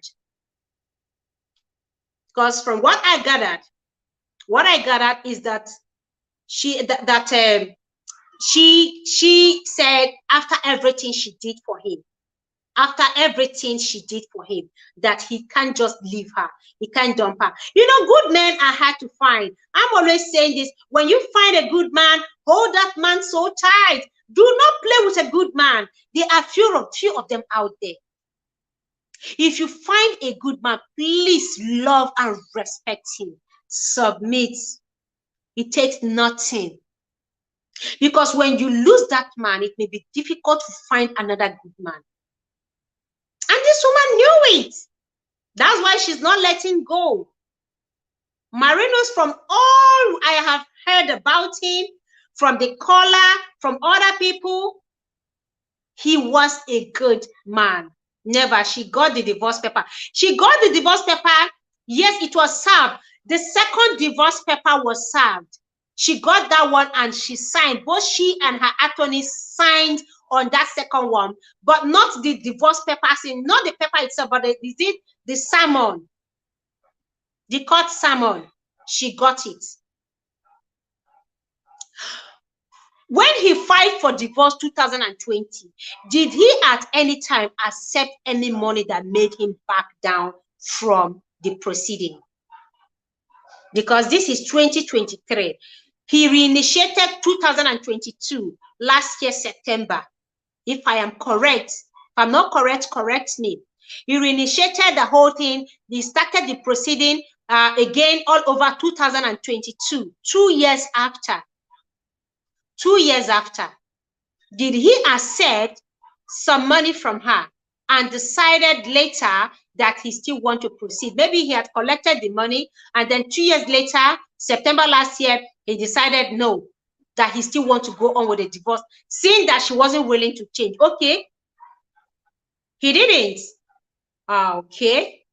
So that means the only trigger is the fact that he wants to leave, he wants to leave her. Tanya Brown, welcome, Queen. Thank you so much for joining me. I appreciate you. Welcome, welcome, welcome. We are discussing the detailed information on Marinus Iwuchukwu that passed on day before yesterday. That is what we are still on, because I got some information from a very close source who got in touch with me and will discuss this. The person was on my live stream yesterday and felt no, that she needs to, he or she needs to speak out. The caller needed to. He was never interested in money. He always believed in the second chance. He always believed in the second chance. And this is where the second chance landed him. He gave her too many chances, if you ask me. I feel he gave her too many chances. He gave her too many. From 2020 that a divorce was filed, 2023 is here. Almost 3 years. I know divorce takes long. some proceedings take long due to property, the dragging, children, and all that. But in the case of Marinus and Charté, they don't have any children in between. They don't have any children, and the marriage is not up to 10 years. So there's no way Charté would have laid claim on the house. There is no way Charté would have sat to say, you know, gotten hold of that property. There's no way the court would grant her ownership of the house. The marriage is not up to 10 years. He's been paying mortgage for years. The court will not relinquish the property to Charté. So all he could have done is to leave that property, leave that house, you know, wait until the whole process is over. From what I gathered, when he went on sabbatical leave, he was hoping that the whole thing is going to be over between September and December so he can just move back into his house. But unfortunately, after the sabbatical leave, he came back. The whole thing is still there. And their argument has already gotten so bad. Their fight has gotten so bad. If only this guy knew that this whole thing is going to end this way, he would have walked away. Even if it means forfeiting, which I know is not possible for the woman to lay claim on that property. I know it's not possible for the woman to lay hold on that property, lay her hand on that property. I know that. There is no way she would claim it because the man has been paying the mortgage. If they had children, would have said, okay, the court want to give the woman and the children roof. You know, give them shelter because it's easier for a man to find himself, you know, squatting or doing that than for a woman and children. But in this case, she already had grown-up children, 5 grown-up children. She would have lived her life, you know, she's working, she's making good money, she's not lacking, she's got a good amount. Okay, you can imagine how much she was offering Marinus. That's the time she would have been able to afford her own place if she had wanted to. But the price she wanted was Marinus.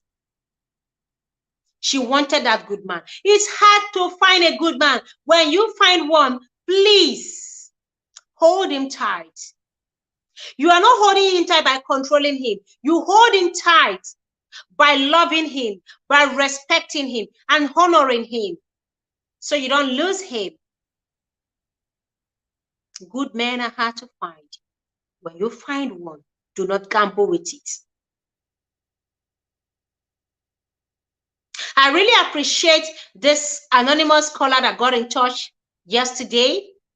I appreciate this person for giving out all this information. At least with this, we'll all know how things had been between them for quite some time. Priska, welcome. Thank you so much. Njume Priska, I appreciate you, Queen. Kindly give me a thumbs up. Welcome. I appreciate this caller that got in touch. I really do appreciate the caller because this person is so dear to him and so close. This person knew everything. This person is someone Marinus confided in. Someone he opened, or one person he opened up to. Unfortunately, this person can't help him. There is no way this person would have been able to help because they are in separate country. Because this person that called in from a different country entirely. Anita Duffy, welcome. Thank you so much for coming. Kindly hit the like. Welcome, welcome, welcome. Thank you so much. Thank you for that sweet, juicy. I call the thumbs up a juicy thumbs up. This caller that called didn't call from the same country. The caller called from a different country entirely. So there's no way this person would have been able to help. All the person did was try to help him manage the emotional stress. Advice, counseling, talk to him. Oh, goddamn, man, things are going to be fine. Just do your best. If you need to, you know, leave. The divorce is going to be over soon. Now, Cassiobi. There is little or nothing some persons will be able to do for you. You alone will be the one to take the decision.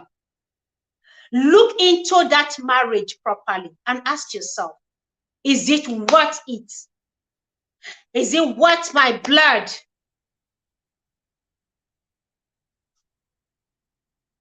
The families are all thrown into mourning right now. They are in pain. They are saddened with the event of things. Since Marinus knew all these details about Charté, why did he stay back? Why did it take him so long? Even with the pandemic, or after the pandemic, he would have just left the house. Let's assume, let's even give the pandemic 2 years. Let's give the pandemic 2 years. If you knew all this, why did he stay put, giving her a second chance? Some people don't deserve second chances. They don't deserve it. Some persons don't deserve second chance. If they mess that first chance up, and you look through them, you see that they are not changing in any way. Because they have messed the first opportunity up, what you do is to walk away. Cut that tie with them completely. Trending G's, hey, welcome, Queen. Thank you so much for joining me. I appreciate you. Welcome. When you give some persons the first opportunity and they mess it up, cut the tie completely. Give them a long rope. Sometimes when you give them a second chance, that second chance may be your greatest undoing. Maybe something they're going to hold on to destroy you completely. He gave her more than second chance, if you ask me. A man who is afraid for his life at some point, he has given more than a second chance. Hey, are you done? Yeah, I know. In fact, that live stream was too sweet. I didn't feel like leaving. It was too sweet. Welcome. Thank you so much for joining me. I appreciate you. That guy gave more than a second chance. With this detailed information, no. Nobody. This is a wake-up call. Talk to your family members that are dealing with this. Tell them it is about time you make a decision. If he has been afraid for his life at some point, if he has been scared, have been worried for his life at some point, that means that atmosphere is no longer safe for him. Should have been a pointer that the atmosphere is no longer safe, that the place is no longer safe, instead of staying put and managing. Yes, I agree. That was his mistake, and trying to fix it, he ended up paying with his life. I am speechless. Dunn-Detail Iwuchukwu, you are so right. That was it. And I know this is what every family member will be telling him, will be saying right now. If only they had known, if only he had known, if only they had told him, if only they had pressured him to leave. The woman doesn't have a background or what. There is comprehensive background on the man, but not the woman except her name. Honestly, I've been checking. Like Dunn-Detail knows this woman too well because they are in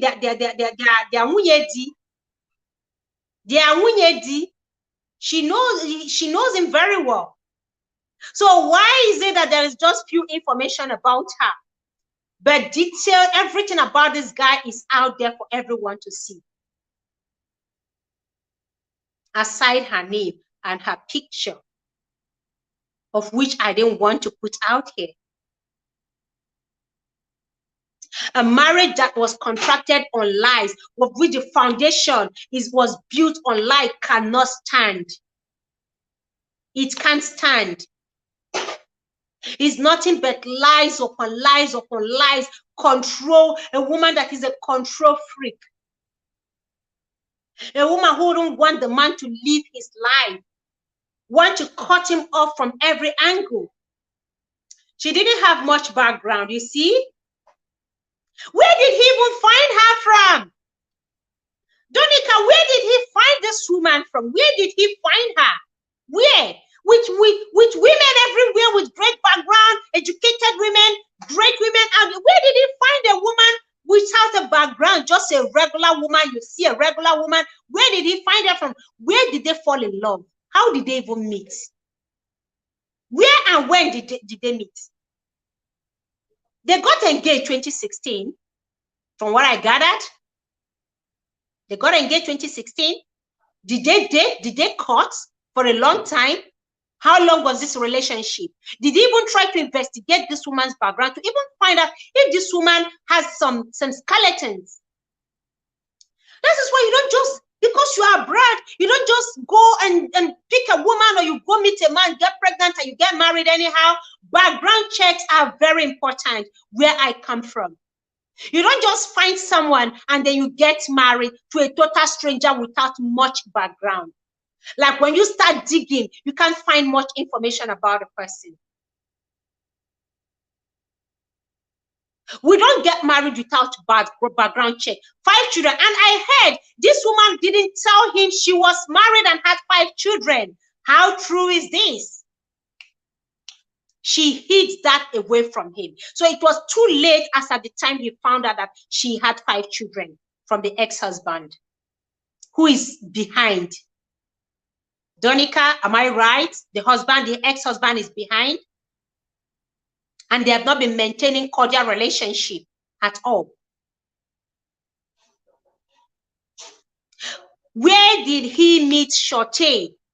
That he would just get married. I mean, a grown man, you expect that as a one thing, you go and make some background check. Don't they do background check abroad? Or do people just get married without any background check? You don't care who she is, so long as she's beautiful, she's rich, she's got some money, she's highly placed, you go ahead and get married without making necessary back. Because from what I gathered, the husband, the ex-husband is into some shady deals. From the information gathered, the guy was the man behind is into some shitty, dirty deals. And he's still behind. If only he had made some background check, know her lifestyle, everything about her, maybe he would have been more careful. He's a professor. He's not just one of these UP guys you meet on the street of America. He's not just some regular dude you meet, yeah, what's up, yeah, what's up, and then you get married. No, he's not that kind of guy. This is a guy well-rooted.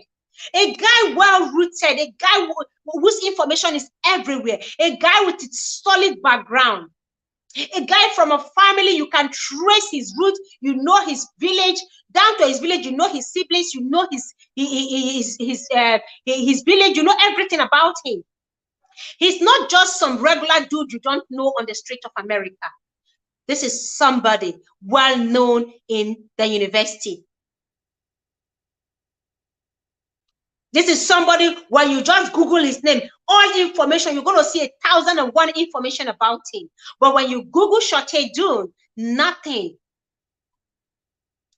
Almost nothing about, as if she's not existing. Look for people with value in life. People pay to remove their information online. Some want to stay private unless they are known celebrities. Remove like nothing about them online.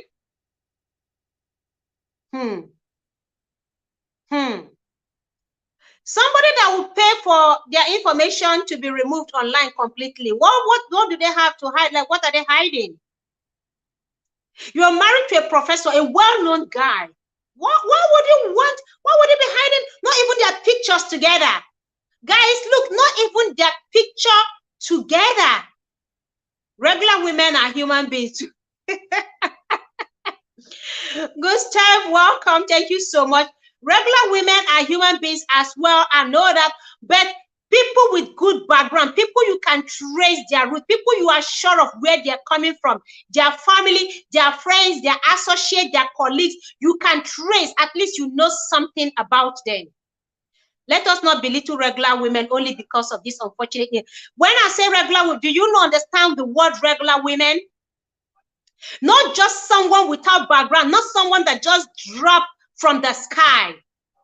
If you as a man, you are deeply rooted, you're family oriented, you are someone, you are a public figure. You can't just go out, meet someone without background, without information, nothing, you don't know their family, and you get married. Things doesn't work that way. It doesn't work that way. This guy is a known professor. This guy is a public figure. He's someone they know. You Google, you find him. He's not hidden. He is not hidden. So the background check I am talking about know their past, because from what I gathered from this anonymous caller, he didn't even know she was married with children. He didn't know she was married with children. That information was kept. That's what I'm saying. What background check did Iwuchukwu make before he decided to marry a woman like that? What background check? She was working at the airport. He was traveling a lot, and they met, but it went quite fast to marriage. If you're gonna know, you see, it was sharp, sharp, sharp, sharp. And I also heard that they've been traveling, they've been going on trips, courtesy of her, because she works at the airport. They take free flights all the time. When the seats are free, they take free flights all the time. So somebody like that, no information. You don't know the family, you don't know anything, even her previous marriage and children. These are vital information that should be known. If you know her personally, you may be able to get more information, but not from anyone online. Yeah, the information I gathered wasn't online. The information I gathered wasn't online. Yeah, she didn't hide from him. She didn't hide from him her children. He knew. The children assisted to the wedding. Okay. That's why I said, Donica, whatever information that isn't correct from this person, that you should correct that. Because the person that called me directly gave me all this information that she hid that from him until after wedding. That was why he was angry at her that she lied to him. And I'm asking, a woman who is 50, at least it's expected that she's been married before, or she had 1 or 2 children before, or maybe she's been in a very long relationship. Something about her. So I'm happy you're saying that the children are aware, because what I gathered was that she lied to him about that. This person that he has been confided in. This person is the person said he confides. He talks to. This is somebody he talks to all the time. Okay, it was Donica Iwuchukwu that said it's regular lady. Okay, yeah, okay. So you see, it's very important. Look at how 2 lives have been cut short because of lack of communication. How did they end up? Quick marriage. Please, especially in diaspora, this sharp marriage, they help. It doesn't help. Try and understand them very well before you say I do. Know their values in life. Know what's more important to them. Know what is more valuable to them. Know what they cherish the most. Know if they even have any respect or regards to life. Everybody's testifying about how good this man is. I am yet to see one person to say something about this woman. Nobody is saying anything about her. It's as if she doesn't exist. No family, no friends, no acquaintance. Nobody is saying, oh, Charté Dunn is such a wonderful woman. From all we see online, not on social media, at least even go on Google from even foreign newspapers. All the interviews we have seen them conduct, there is nothing about her. It is just about Marinus Iwuchukwu, how good this man is, how kind he has been, how spirited he has been, how nice he has been, and all that. Nothing about, it's as if nobody knows anything about Charté. Not even the neighbors are saying anything. I am not sure, can't remember if all the children assisted the wedding, but 3 of them, I am sure. Okay, you are sure of 3 of them that assisted during their wedding. Excuse me. I'm waiting. I wish even the children, something tangible about this woman. something about her, about her personality. Who is Charté? What kind of person is Charté? What kind of marriage did she have with Iwuchukwu? How were they living? How have they been living? All we heard is that the man has been a kind man. He's been a great guy. Neighbors are testifying, but none of the neighbors said anything about the woman. She had a family stroke background. You may be surprised that her background was clean. It means nothing about it means nothing about what people can do in the future. He knew she had children because they attended the wedding. The children attended. Yeah, I'm just getting this information right now. This is like information and counter information, because what I gathered from the caller, the person who is very close to him, is that the children were not even the woman didn't say anything about the previous marriage.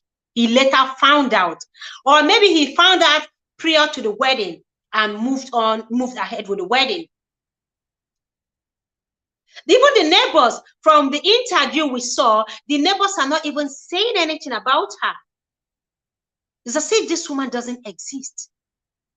Like, her mother is still living. I don't know if up till now, but what I gathered, she's still living, and she's not even in that cordial relationship with her own mother. She's not even in that cordial relationship. So if this guy, she didn't tell him that she can't have more children. She didn't tell him that she can't have more children. No, what this person said isn't that she can't have, but she did something to stop the conception. She did something like tying her womb. I don't know how that is done, but that was the language the person used, that she tied her womb and didn't tell him about it until they went to, she has been going to the fertility clinic, collecting money from the fertility for fertility treatment, and never said anything about her not being able to conceive until he went, because he has been a very busy person. Okay, correct, right? Thank you. Thank you. Hello, Experience Africa. Welcome. Thank you so much for coming. I appreciate you. Thank you. Onwadia, please give us information about the event.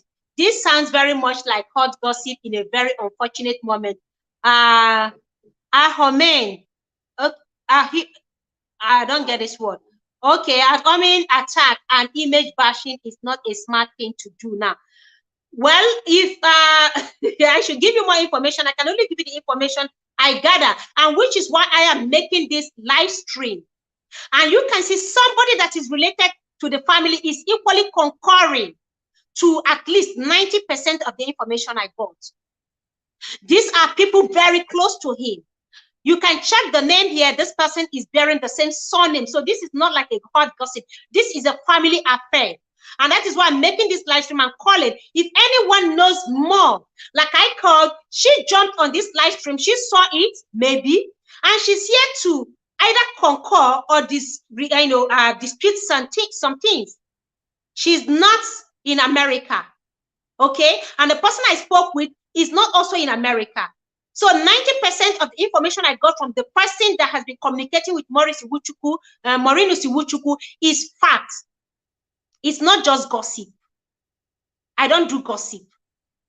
I get my information, and if somebody reached out to me and say, this is how the whole thing played out, I spoke with this man 2 days before he passed on. I am sharing the information I got from the person that spoke with him a few days before he passed on. That's nothing to do with gossip.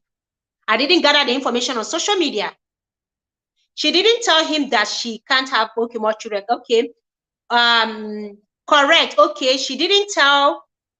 Thank you so much. Marinus was a fellow Catholic priest. Okay. Now, okay. I think he would not be approving this kind of platform that sounds very much like church gossip for people's personality. Oh my God. He was a fellow Catholic priest. Okay, why don't you, Gustav Ineza, I don't know if I pronounce your name very well, 95% true. Thank you, Danica. Thank you. Gustave, is it Gustave? Gustave, can you see that 95% information I got is accurate? So this is not about gossip. This is correct. So if you have more information, I'll be glad to have you on my platform, okay? Because the reason why I am making this platform is because there is not much information, and more people are being cut down. More and more lives are being cut down due to domestic violence, and we need to stop this. It's about time people talk about this, so other couples will know. The issue is that the one talking is no creeper, but she's feeling against the woman.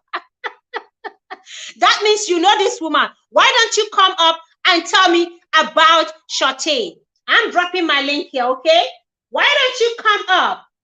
He said he was a fellow priest. He left priesthood, but we say you never lose the status of a priest. No wonder he didn't get married on time. You see, I am getting more details. See, priest, I don't know if you're still in the priesthood. I don't know if you're a reverend father right now, if you still had your cassock on you, but please, I will appreciate that if you jump on this live stream and share the information. I am not here to spread gossip. Okay, he's an Igbo man. He's like a brother, and someone very close to him who is equally grieving him right now reached out to give out more information about him and the wife. He was a priest. You are a priest. You don't live with them under the same roof. You might have known Charté, but do you live with them? He left priesthood. Okay, because I've been asking, why is it that a man in his 50s never got married and no children? I've been asking this question. So I'm glad that I'm getting this information from you. Eh? Okay, I'm getting more information from you. So please, if you don't want your face to show, Father, please, with all due respect and honor to your priesthood, I'll prefer you jump on the link and let us talk. The link is there. Come share what you know about Charté. We want to know who is this woman that deleted our brother. We want to know who is this woman that took the life of this man. We want to know who she is and what transpired between them. If you know, we want to know. That's also true. He left there about 10 years ago. Oh, goodness.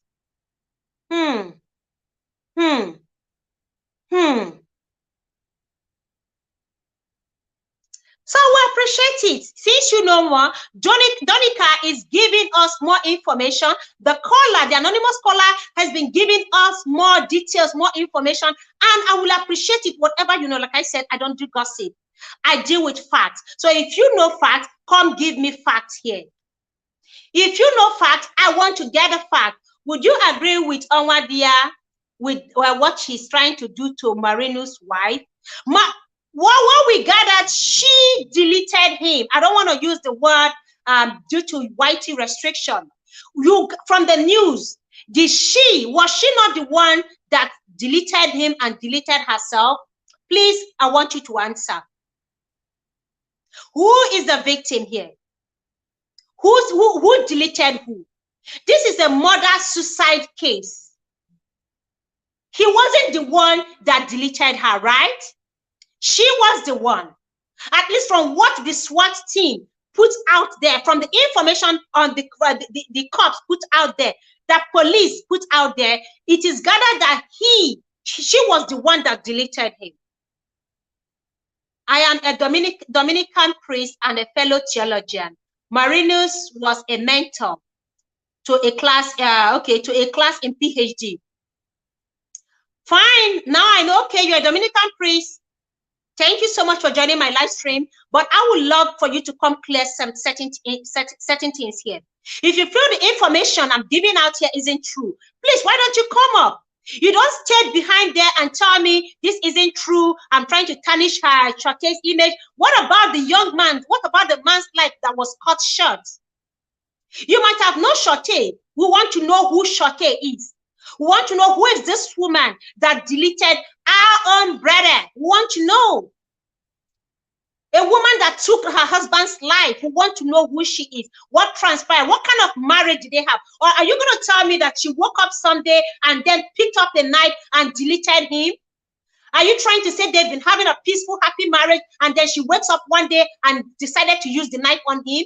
That isn't how marriage works. Things must have degenerated so bad for her to have done that. Do you know personally his wife? I do. Okay. Donica knows the wife personally. So if you know the wife personally, can you give us more information about this woman that took the life of this man and took hers as well? Like I said, this is not about gossip. This is about fact. People who are close to him. Feel free to explain further. She's open to more information, but it has to be verified to be accepted as fact. The same way you are giving this information here, that is the same way that sister-in-law is equally giving information. That is the same way the anonymous caller that is very close. What I mean close, very dear to him. I don't think you are as dear and close to him as this person I received this information from. I doubt if you are very, very close to this person, to this man, as the person that got in touch with me. As we have no information about what happened behind doors, let us wait for the police to release the information. How can the police even know since it happens behind closed doors? Ineza, how can the police know what transpired between them? And I'm not here, Yawade is not insulting Charté, just exposing facts and thoughts. Thank you, Queen. Thank you. Okay, you are speaking as a priest. As a priest, we know that when you leave an unfortunate event like this, you do not jump on social media to start talking about people's personality. In the church, we respect the dead. Well, this is not a church, brother. This is not a church. I'm a content creator, and it concerns me because what I deal here on my platform has to do with marriage and relationship. You might be dealing with religious issues. I am not just dealing with religious issues. I am dealing with marital issues, and there have been cases of these spousal killings all over. This isn't the first time.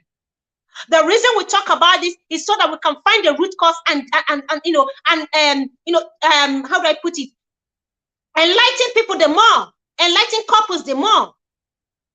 We are dealing with facts here and thoughts. So if you know more about Charté, we want to know what happened. What kind of a wife was she? What kind of a wife wakes up and then picks up a knife and then decides to delete the husband and delete herself? What kind of wife? This is not a normal marriage. Normal marriage, you can't find this here. Something has gone so wrong in that marriage. Were you aware that they've been having issues for long?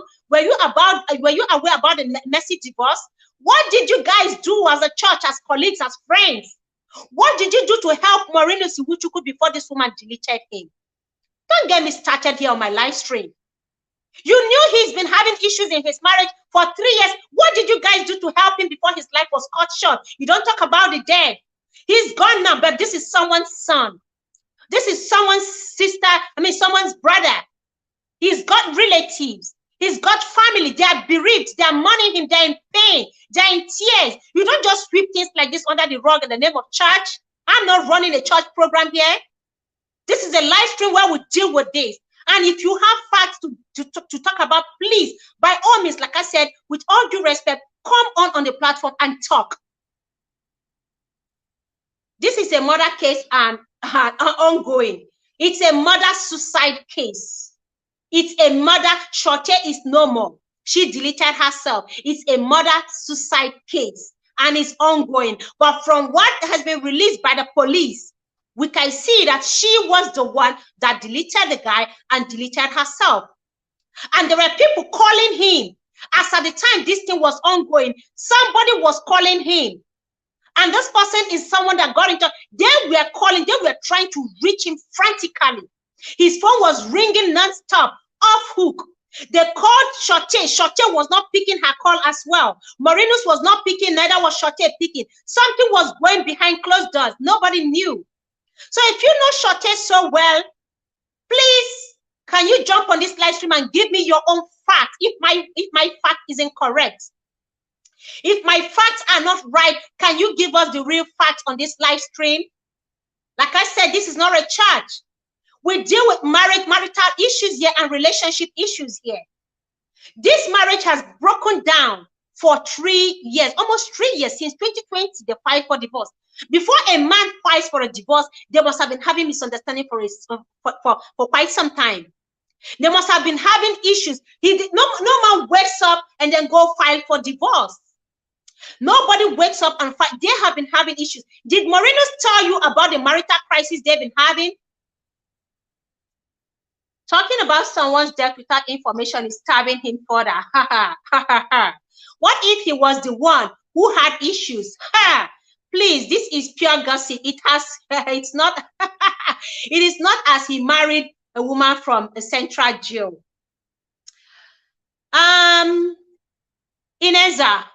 Ineza, this is not about, I am not stabbing Marinus. Marinus is a human being that passed on without much information on what has been going on. People who care about him, people who love him are speaking out. People who care about this guy, who knew his pain. These are people he's been talking to. These are people who are family members. So you can't tell me, you can't sit there in Dominican and tell me what goes on in their family more than the family members, more than relatives, more than close friends and dear ones. You can't. And I'm not going to say Marinus is the, but if the family members and friends have been saying it, that Marinus has been a good man, down to the neighbors whom they interviewed. The neighbors all came out and they gave their interviews. You know, they gave what they know about Marinus. He's such a nice husband. He's so caring. He's kind. He's friendly and all that. And then nobody's saying anything about Charté. What do you want me to say? I can't say what I don't know about Charté. So if you know so much about Charté, why don't you tell me about Charté? And there's no way I'm going to sweep this under the rug. I am very interested in this case. Okay?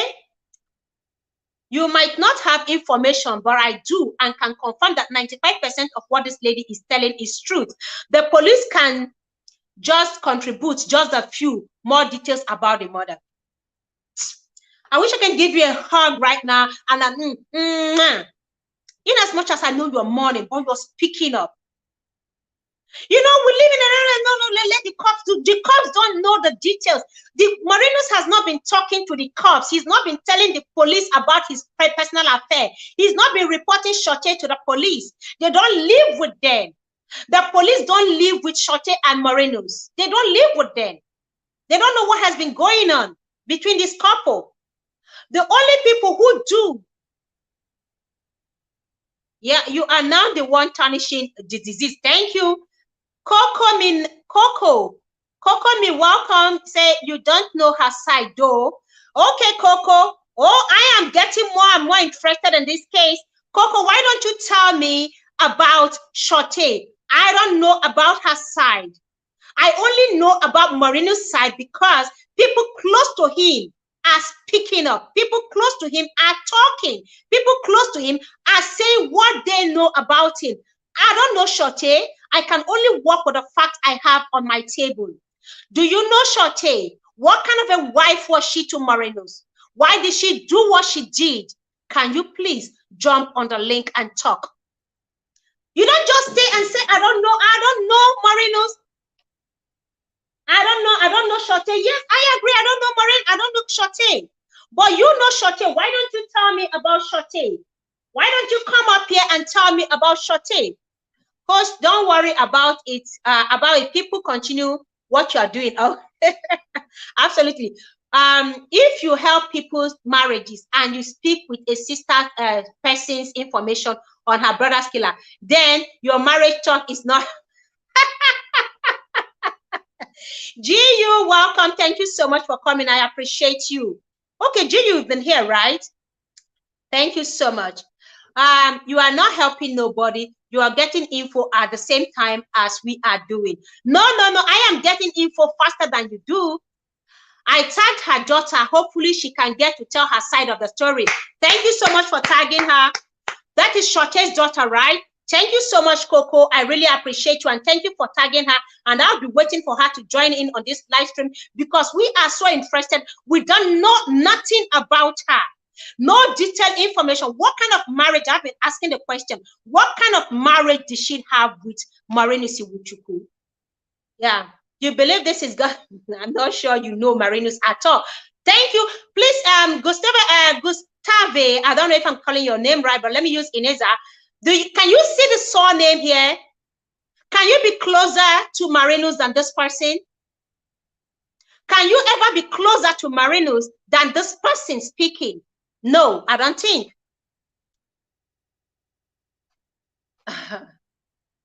Thank you. I think no, I'm not going to block him. I'm not going to block him. Let him stay here and give his part. Since he can join, you can't be repeating what she's posting here. Yeah, she was from Michigan, and I grew up with her. Okay, now you are not ready to speak, Ineza, but can you see someone that knows Charté is speaking? At least few facts about Charté is beginning to surface. Coco, she was from Michigan and you grew up with her. Please, can you tell us a little bit about, I tagged her daughter. Okay, thank you. And hopefully she's going to join us on this live stream. So before she joins us, can you please give us at least brief information about Charté, if you can? And if you don't mind jumping on the link, typing is going to take a long time. If you don't mind, can you jump on this link and tell us a little bit about this woman you know? Because you say you grew up with her, and I am so delighted to hear this. At least someone who knows Charté is going to say something about Charté. The related to the professor get the facts from the police. Should we ask you instead to enlighten us and not the police? I have been asking Donica, I've been asking him, I need that enlightenment. You are giving more toxicity about this case. I know Marinus was a nice guy, but I also know he would not agree with gossip. And would you also agree? Would you also agree that you would, okay, maybe you, did you in any way support, did you agree to Charté doing what she did? No, these are two lives gone. Are you agreeing to Charté doing what she did to her husband and to herself? This is nothing but pure domestic violence that degenerated so bad to murder-suicide. This is the case on ground. It is about domestic violence that has degenerated so much down to murder-suicide. Yeah, they do listen to me. I am the love doctor on this platform. So I am waiting for Charté's daughter, that this kind-hearted soul, this beautiful Coco me, tagged. I pray she jumps on the link, because I am more interested in fact, not what you're saying here. And I'm not going to block you, because I want you to be here when Charté's daughter comes around to give her own side of the story. At least let her give account about the mother. Because like I pointed out here, I only got facts about Marinus Iwuchukwu, and I've been saying it on this live stream. There is nothing about Charté, nothing. Everything about her, information about her is sketchy. Nothing. There's nothing at all. It's more only about Marinus, and I've gotten facts from people close to him, related to him. Someone who even spoke to him a couple of days ago before his life was cut short. You can never be closer to this person I am talking about. And this person told, Marinus confided in this person of how much this woman has made his life a hell on earth. And which is why he wanted a divorce all along. And she tried bribing her way out. She tried making him to stay with money. I mentioned $50,000 here. And someone who knew about the transaction, two different people, and never met Donica before. And never met this person also dear to him before. I've never met neither of them, but what I get is that she tried giving him some money, which isn't. She said the amount is actually higher than what I mentioned here on my live stream. So the money is much. So Coco, yeah, I don't agree, but you don't know why. I want to know from the side of Charté. People who know this Charté should come out and speak. Let's hear from both sides, because all along it's all about Marinus Iwuchukwu, his family members, his relations, and everyone, people close to him. Not just some random talk on social media. No. I didn't go on any social media platform to look for. No, this is a man. He has family. He deserves to be heard. His life has been cut short. And we can't just keep quiet and let it fly like that and wait for the police to release their information. And hopefully, I'm going to be here for her to come and give her own side. Try to respect her plans, and she understands you are upset, but try to be civil and refrain from insulting her and opinions of others. Thank you so much, Nemuzo. I am trying not to lose it on him. I'm just still leaving him, but I have told him I'm not going to listen to him anymore. Let's hear from... You don't shut the disease up. You don't close your mouth when something is wrong. You do not. If Marinus were to be your brother, I doubt if you're going to be up there saying what you're saying. If you were related to Marinus, there is no way you'll be saying what you're saying right now. If Marinus were to be your brother, you will not be where you are saying what you're saying. You'll be pained. You want to speak out. You want your voice to be heard. So allow those who are bereaved, who are pained with what Charté did, speak. And if those who know Charté feel like saying something contrary to what we are discussing here, they are free to jump on the platform and discuss. Because you can't continue. You know, punishing the... No. No, it doesn't work that way. If Marinus were to be your brother, you will not be saying what you're saying right now. You wouldn't. You are a priest. Marinus was in the priesthood. He must have been a very gentle person. Do you think Marinus would have provoked her to the point of his wife deleting his life? You can attest that he was a nice guy. You schooled with him or you knew him. He was your professor as well. So if you knew Marinus, you would have known that Marinus was a good man before he passed on, before his life was cut short. You should come and tell us that. You should come and tell us that. We should make clear that nobody insulted Charté. Yeah, just saying that he didn't deserve what she did to him. I don't know how much clearer I can make this to him. Eh? She wasted the life, and you want me to sit here and sing her praises? Hell no, I'm not going to sit here and sing her praises. She took the life of her husband. So you don't expect me to come here and sing her praises. Oh, Charté must have been a very good wife. What made her delete her husband? Oh, poor soul. Woman must have been, must have been treated so badly to the point that she decided to take the life of her husband.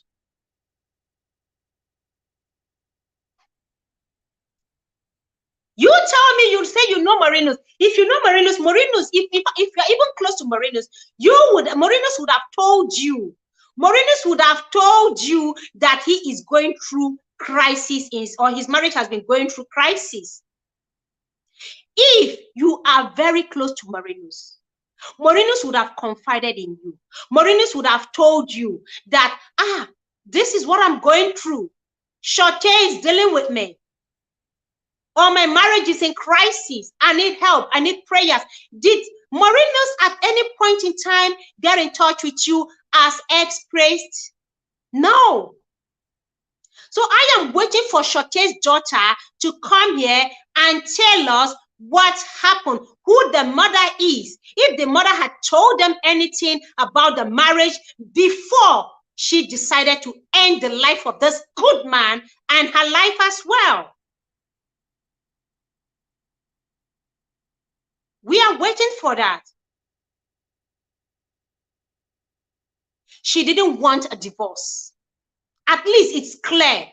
It's obvious she didn't want a divorce. She was triggered by that divorce.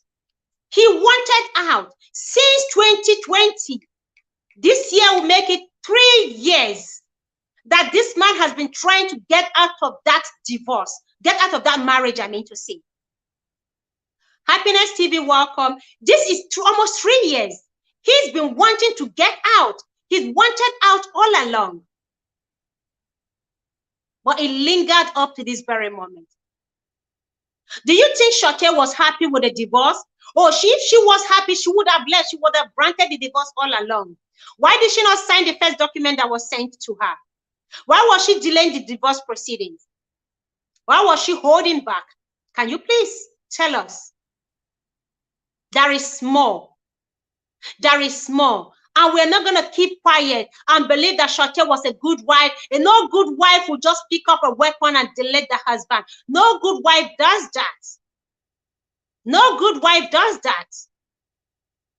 Peaceful marriage is not plagued with domestic violence and abuse. It's usually very happy. Charté knew that this man wanted out and he wanted another woman. She's probably privy to that information.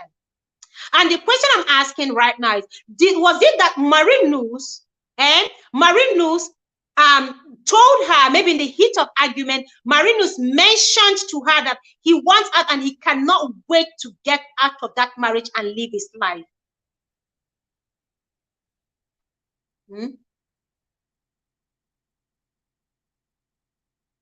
Thank you so much, Nemuzo. Thank you. She took her life many hours after she deleted him. Now tell me why she waited so long before taking her own life. She was just sitting with the body and waited. She watched this guy bled. At least let's even assume that an accident occurred. Like she didn't know. You know, someone can be blinded with rage. Okay, a woman can be blinded with rage. Give it to human beings like us. You know, she was angry. He said something that triggered her, something that got to her nerve, something that hit a nerve, and then she, out of rage, ran to the kitchen, picked up a weapon, you know, a knife, came, and then let's assume that was done out of rage. Okay, that instant she saw blood coming out. If she was a good woman, please, can somebody spare me this being a good woman? If she was a good wife, a good woman, and this marriage is not plagued with domestic violence and abuse, she would have picked up the phone to call 911. People have done that. People have shot at their spouses. They've done worse things than this. They picked up the phone and called for help. They opened the door, run out and call neighbors for help. Not sit down there and watch the man bleed to death. And then hours later, you pick up a gun after thinking about what you had done. No. If she was a good man, she would have picked up the phone to call 911. Help, I did something to my husband. It was an accident. I was blinded with rage. It wasn't intentional. It was an accident. Anything at all you're going to say, but just save the man's life. Save his life. Anything at all to do to save the man's life. Even if it means going to jail afterwards. But save his life. Make an effort. Make an attempt to save that life. That life she was watching bleed out.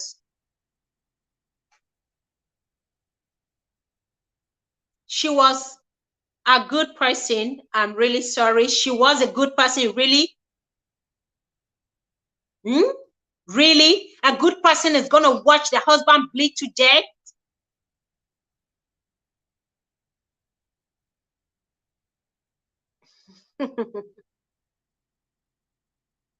A good woman? Please. I am waiting. I wish the Charté's daughter is going to come around. Yeah, I am just giving facts and hoping that you are, as a neutral person, yeah, you as a neutral person can give any explanation.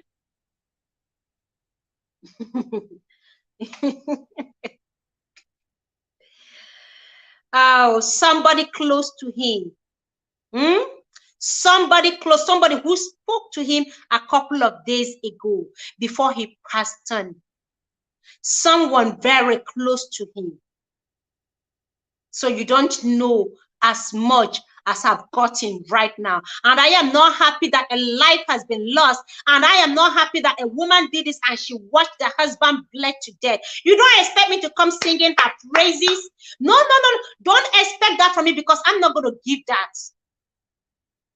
A woman who is even blinded with rage, if she were to be a good woman, what she would do is to try to save his life, not take her own life, because she's trying to escape.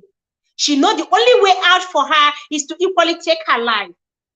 That's the only way she has to escape justice. Why did she not stay to face the law if she was a good woman? If she loved him so much, she would have done that.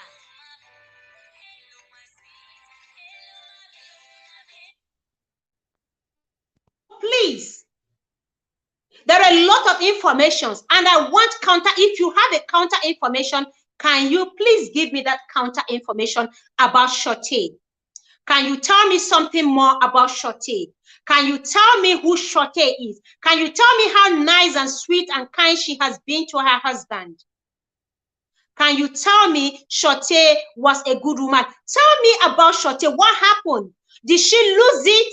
What triggered her if you know Charté so well? What triggered Charté? What triggered her?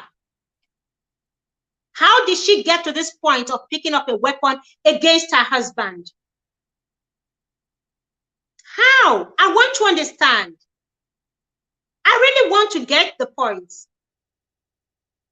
Because someone loved this man. He has a family that cares so much about him. You don't expect the family to be happy about what happened and they say, oh, they have been living happily. No, they have not been living peacefully. At least that is a fact. If you agree with me that Marinus Iwuchukwu has been a good man, you know him so well, then there is no way you're going to tell me he pushed her to the wall to warrant, warrant her taking his life. If you agree with me, if you agree with me that Marinus Iwuchukwu, like you come out here to say you are a priest, like what kind of a priest are you even? What kind of a priest are you? Seriously? What kind of a priest are you? If you agree with me that you know Marinus Iwuchukwu and you said he was a good man, he's a free-spirited person. He's a kind-hearted person. He's someone that loves everyone. You know, he can't even hurt a fly. He can't hurt a fly. He has never lifted his hand on this woman. Can you tell me otherwise about that? Unless you're going to sit down there as a priest and you tell me that this man is not that good man they painted. This man isn't the picture you are telling me right now.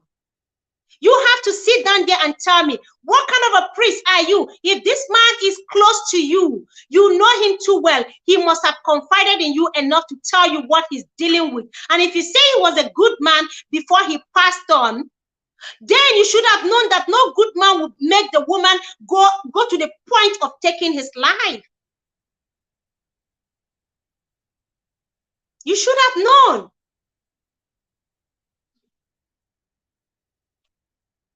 Ashley, welcome. I don't know if you're Charté's daughter.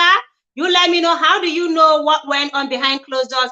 Were you present? Well, someone he spoke to me. So I am asking you, what do you know about Charté? Can you please welcome to the live stream?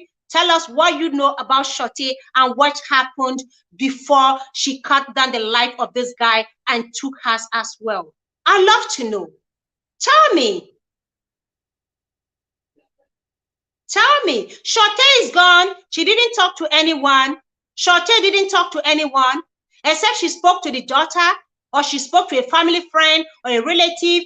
But I would be so happy to have someone come out here and tell me how nice and good and sweet Charté is. Eh?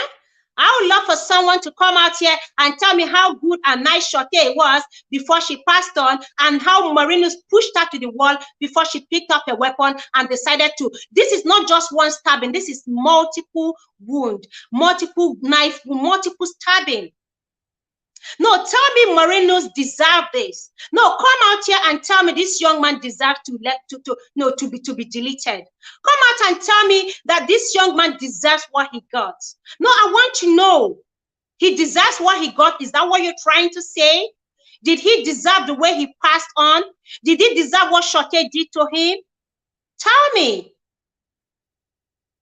Tell me. Tell me.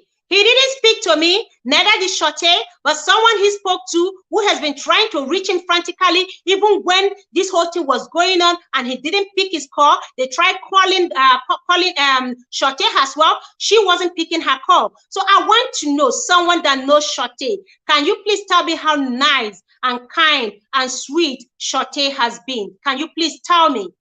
Because if Marinus were to be your brother, I doubt if you're going to stand here telling me all this. So, okay, so how do you expect somebody to know what happened if you're saying out your own mouth, she didn't talk to nobody? Did she talk to you, Ashley? I want to know, nobody deserves to die, neither one of them deserves it, neither one of them. Did she talk to you? Did she talk to you? Did she speak to you, Ashley? Did Charté talk to you? Are you her daughter? Because if Marinus was to be your brother, you wouldn't be saying this. So tell us at least something about Charté, at least something little, any information about her and how this marriage has been, because we know that this marriage, the divorce process has been on for the past 3 years, since 2020, before this unfortunate incident occurred. So can you tell us what transpired before now? Can you please tell us what you know a little bit about Charté? At least give me something to hold on to. Give me something positive about Charté to hold on to. I am a woman. Give me something positive about Charté. I want something positive, something tangible about Charté. I want to know a little bit about Charté. She doesn't, okay, let me see. She doesn't even have a daughter. You don't even have the facts to speak about it properly. She doesn't have a daughter, but someone here told us that she tagged Charté's daughter. Sam Johnson, welcome. Someone here said she tagged Charté's daughter. That means, like I said, I don't know nothing about Charté. And I want someone that knows something about Charté to come out here and tell us about Charté, what they know about Charté, okay? So if you know something about Charté, she doesn't have a daughter, come here and speak. Someone here who said she grew up with Charté, tagged Charté's daughter to come on the live stream. So 2 people who know Charté, one saying Charté doesn't have a daughter, another is saying Charté has a daughter. I want to know. So you see, even you guys here that know Charté don't really have details about Charté. You guys don't have details about Charté. You don't have details about Charté. She knows something about Charté. If you know Charté has a daughter, please tag the daughter, let the daughter. And if you know Charté doesn't have a daughter, come out here and tell us more. She actually talked to somebody, and not only to one person, but after she committed the murder. Who is this person she spoke to? Is there something they're covering up? Is there something they're hiding? Who is this person Charté spoke to after she had deleted Iwuchukwu? Wow. Wow. Wow. Wow. Okay, nice people can be drove to do crazy things. Okay, she does have a daughter. Yeah, okay. She's just not here talking. Okay, this person that came in here, where did you come in from? You said Charté doesn't even have a daughter. And Ashley here is saying Charté has a daughter. You see, some people don't get enough information and they just want to talk. If you don't know Charté, please, can you just sum? I want someone that knows Charté to come out and tell us something about Charté. So if you don't know about Charté, don't come here and defend what you don't know. If you know Charté, come. This is an open live stream. Thank you, GU. If you know Charté, jump on the live stream and tell us what you know. Like I said, I am dropping my link again. Okay? Maybe for the last time or forever, keep your peace. Okay? If you know Charté, Why are you not saying something about Charté? For you to know, for you not to know her, for you to know, wait, sorry.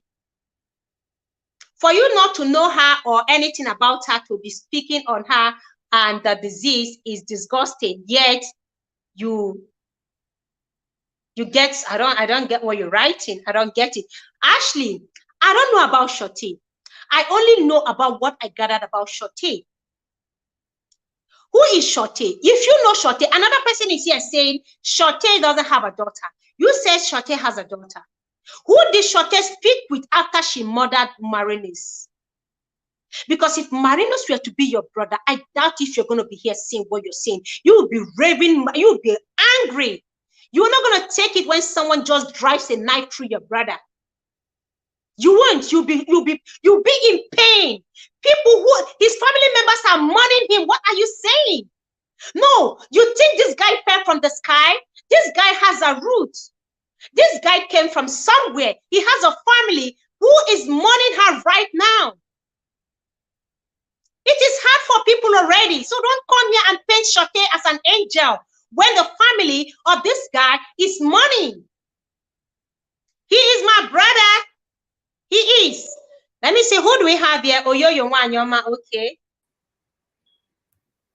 Welcome, Queen. Thank you so much for jumping in. I appreciate you. Thank you for having me, host, and good evening to everyone in the comment section. What I want to say here, this is definitely going to be a public document, a public information, because it's already out there. A lot of news covering was done on this from Philly, and it's going to continue to evolve because the matter is under investigation.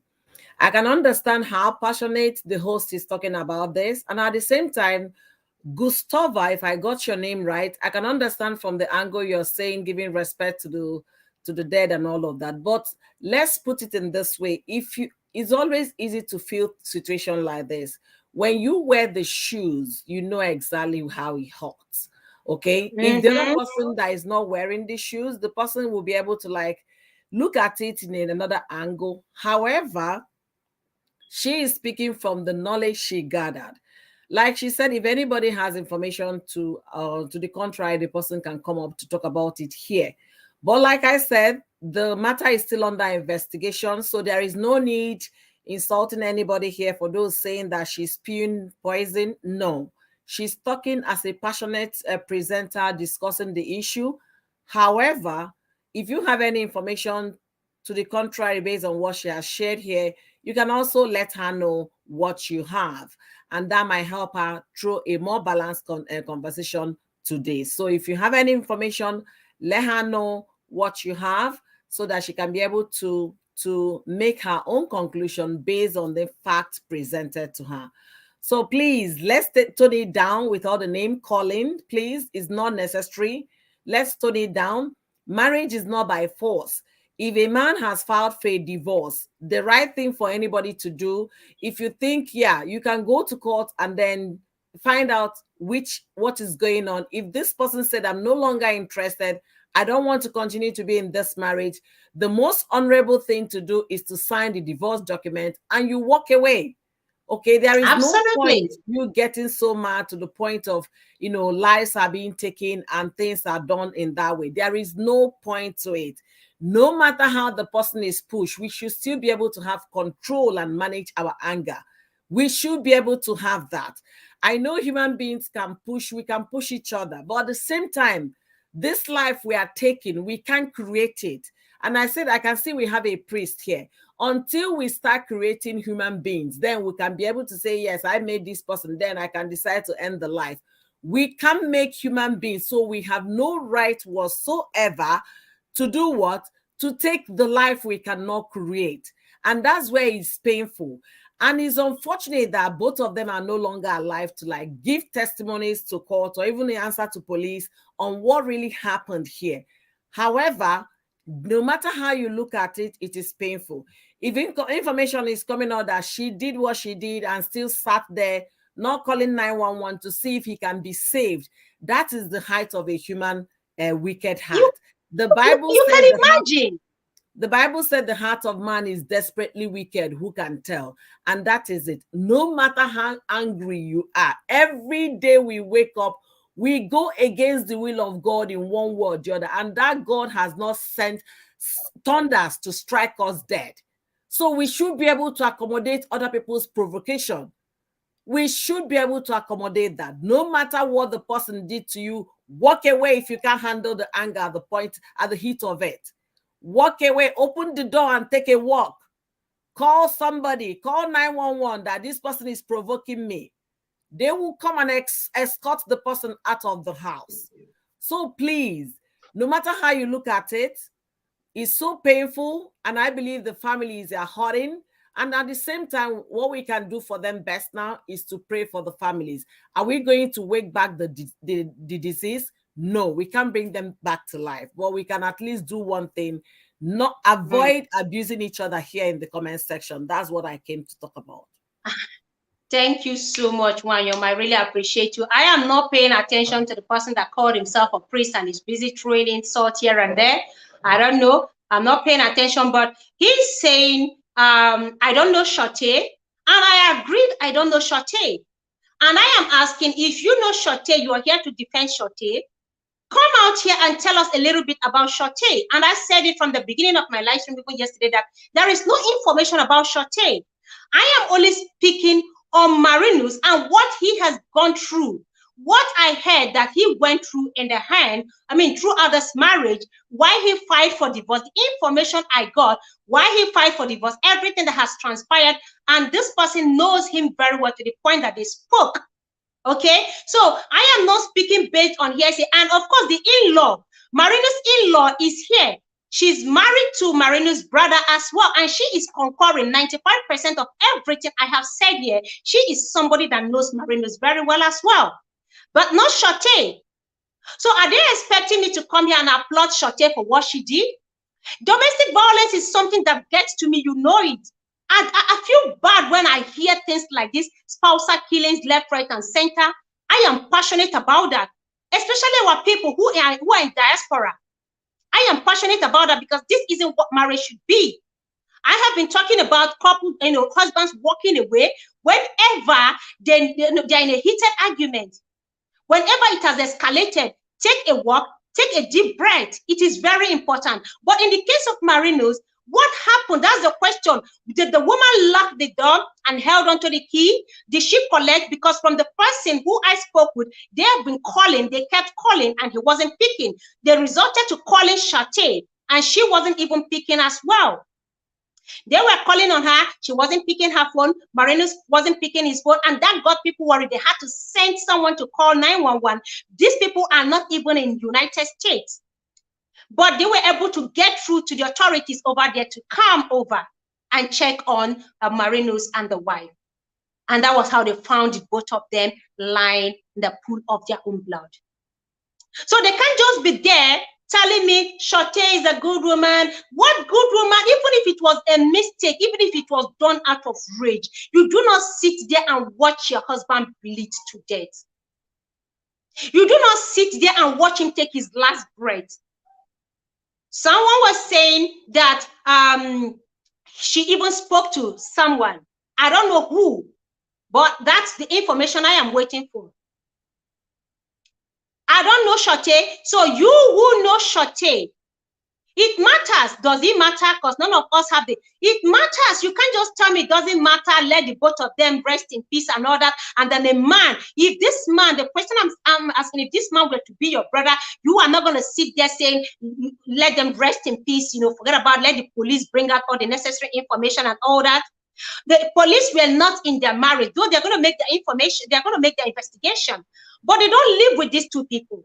Okay, somebody he has been talking to feel like opening up and speaking up about what he or she knew about Marinus and what has been going on in the marriage even up to the past few days. And that is why I'm making this live stream. Because ordinarily I treated this, and even yesterday I said when I get update, I'm still going to come out to talk about this. When I get, luckily someone very close to him.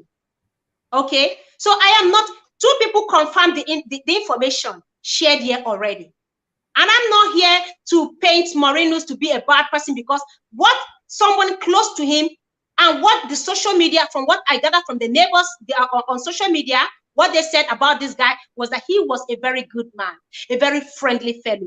He doesn't talk. He's very calm. He can't even hurt a fly. So do you want me to now believe that he pushed her to the point of her going to the kitchen, picked up a knife, pushed it through her? Host, what I will say here is that I'm still of the opinion that this matter is still under investigation.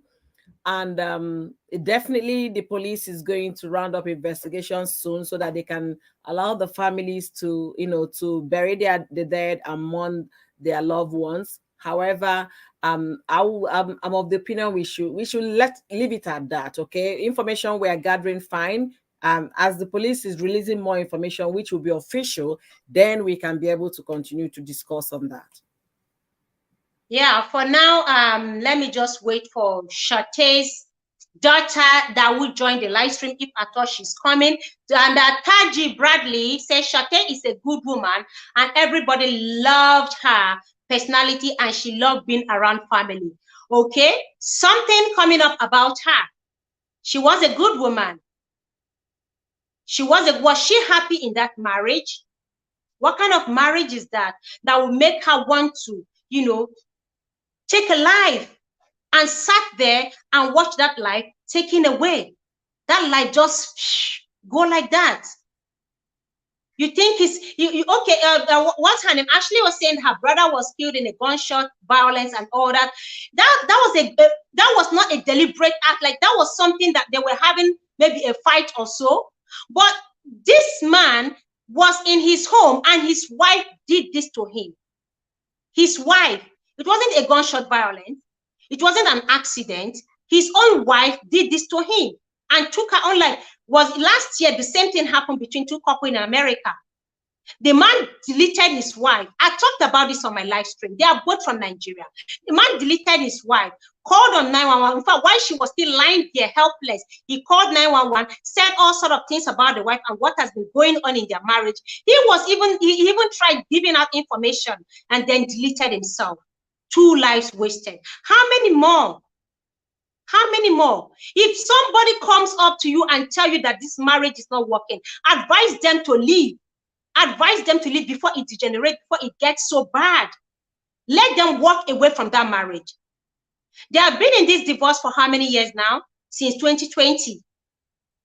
And then the man remained under the roof. That's the only thing I am feeling so pained about, why he remained there until this unfortunate incident.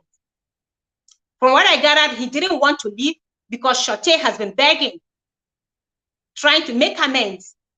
Of course, she didn't change. So you cannot come here and tell me you know Charté. If you know Charté, that means you must have known everything. Something's going on in their marriage. You should.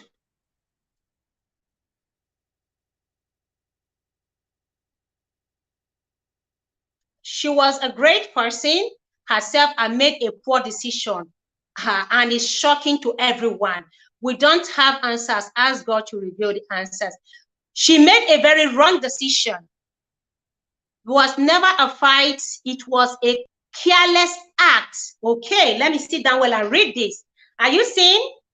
It was a careless act.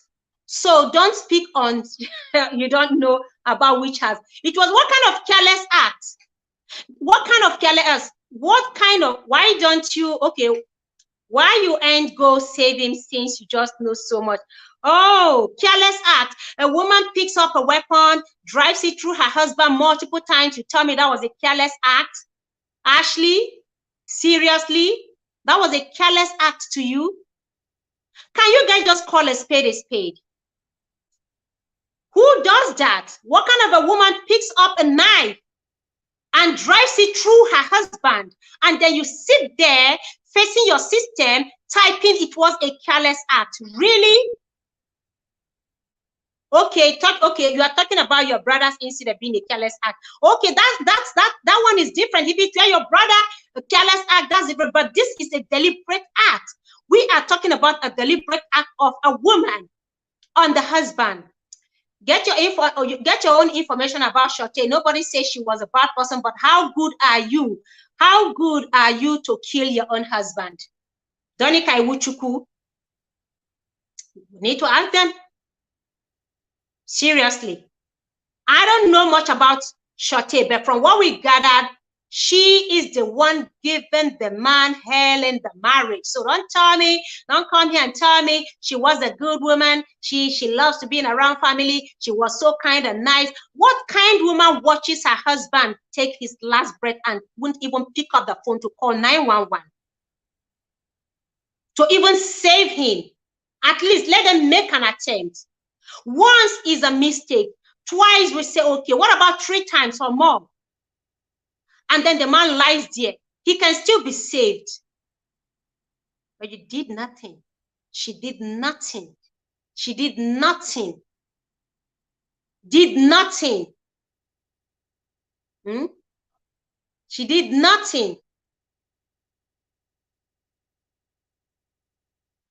Oh yeah. You know what you ladies like all the time? You like women supporting women even when the woman is wrong. We women love this, women supporting women even when they are wrong. You don't like calling us spades. But what about the man? The man has family. Men cry, men bleed, men go through pain as well. It's just that they don't talk. Some men go through pain. They endure so much. They take so much from their women, but they don't talk. They swallow everything in pain and endure. And then you want me to come give a woman who took the life of her husband, you want me to come give her that support? Supporting her? How am I saving marriages doing that? How would I be? I mean, how can I even be by myself? Like, how do I even go to bed supporting a woman who would do something like this? Because she's late? What about the man? He's late as well. The family are trying to figure out, oh my God, how did they get to this point? Why did he not leave? They're in pain. And you want me to give another woman, a woman like that, a shoulder? Really? Because we are on women supporting women. I support women. Oh my God, I give women shoulders to lean on and cry on. I talk to women. I encourage women. But I'm not going to sit here and encourage things like this. I will not, Ashley. I don't encourage things like this in marriage. What I encourage, and I tell women, if the heat is on, walk out of that marriage. You don't have to be in there. You don't have to go through this. You don't have to, let's even assume Marinus has been driving her nuts. She should have walked away from that marriage instead of taking life. There are countless number of women out there who have decided to walk away from that marriage. Do you have to wait till you drive a knife through the husband? No way. No. No way. Come on. Don't give me that. Don't. What I'm saying, if she doesn't know her, please, I am working with based on the facts. People who know him. He was a good man. He was a good man. A good man. A good man whose life has been cut short. He has students. He has family. He has associates. He has acquaintances. He has people who love him. I am speaking based on the man. What I heard, what I gathered. The information out there, even on social media, from neighbors, from friends. I was listening to the interview of the students, some of his students, and the beautiful things they said about this man. The beautiful things they said about this man. The beautiful things they said about this man. This is not about judging. No, this is about condemning what is wrong, saying what is wrong is wrong. It is wrong. Don't sugarcoat it. Do not sugarcoat what is wrong. Oh, what she did is wrong. I wish she didn't do it. But let's leave it at that. May their soul rest in peace. But don't come here and tell me she was a good woman. She made the wrong choice and all that. No, no, no, no, no. Don't come here and tell me that. If marriage isn't working for you, you take a walk. You leave that marriage. You don't have to kill someone before you leave that marriage. You don't have to take a life Even if you've been driven to the wall, you do not have to take a life. No man deserves to live that way. No family deserves to lose their son that way. No.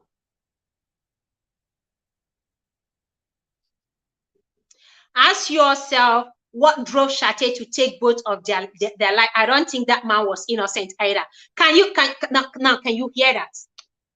You don't think the man is innocent as well? What drove her? No matter what is that thing that would drive a woman to do this and watch him? What could be that thing? What could be that thing that will make a woman do this and watch the man? You claim you love, you want to stay in that marriage. What could be that thing? Yeah, it is unfortunate that both of them are not alive, at least to say what happened. And it's unfortunate that Charté had to also end her life, because if she felt there was a reasonable reason for her to have, for what she did, I don't think she could have shot herself as well. She could have still stayed alive to speak, this was what he did to me, and I was provoked beyond measures, and that was why I did why I did. But nobody wants to languish in prison, and that was the main reason of her, taking her own life. The thing is this, like I said before, I was saying, let's assume people can be pushed. We've seen people do things when they're not thinking, right? They take certain crazy decisions, certain crazy actions, like just doing crazy things. We've heard that, we've seen that. But when it's done and then the reality downs on the person, the first thing you want to do is to see how you can remedy the situation. But police is not saying this is an accident or was a mistake. From the report out there, the report is out there. It is not me saying, the report is out there. You go read that this wasn't an accident. Because an accident is when you drive something once, you're like, oh my God, I didn't mean to. I'm sorry. Oh my God, somebody help. It was an accident. Like, you panic, you call for help. But you don't do that multiple times. You sat down. The timing of as at the time she did this and the time she took her life, that was a time for her to process this whole thing. She had time to process it. Even if she didn't want to languish, at least try to save that life. You don't tell me so. She was provoked and she waited how many minutes? How many minutes? Yeah, the thing is, this live stream is not about judging anybody. So in case anybody's getting it wrong, no, we are just talking about marriage, detail, whatever happened to Mauritius. But what I'm saying is this: the facts is still going to come out. The police is still going to do its job by interrogating the parties involved or parties that know these people. They have community.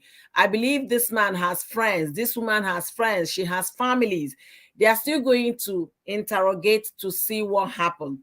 However, if there is anything to take home from this live stream, anybody listening to us, is this: when your marriage is not working, take a walk. You cannot create a human being. Don't take another person's child away from that person. These people, they have families. They have people that looked up to them, people that depended on them, people that trust to hear their voice the next morning. I guess right now, if the man's mother is still alive, she's not going to hear. She's still alive. She's still alive anymore. Likewise, the woman, the mother is not going to hear her voice again. So before you go in taking actions, taking law into your own hands, taking lives, think again. If you're provoked beyond control, take a walk, leave the place.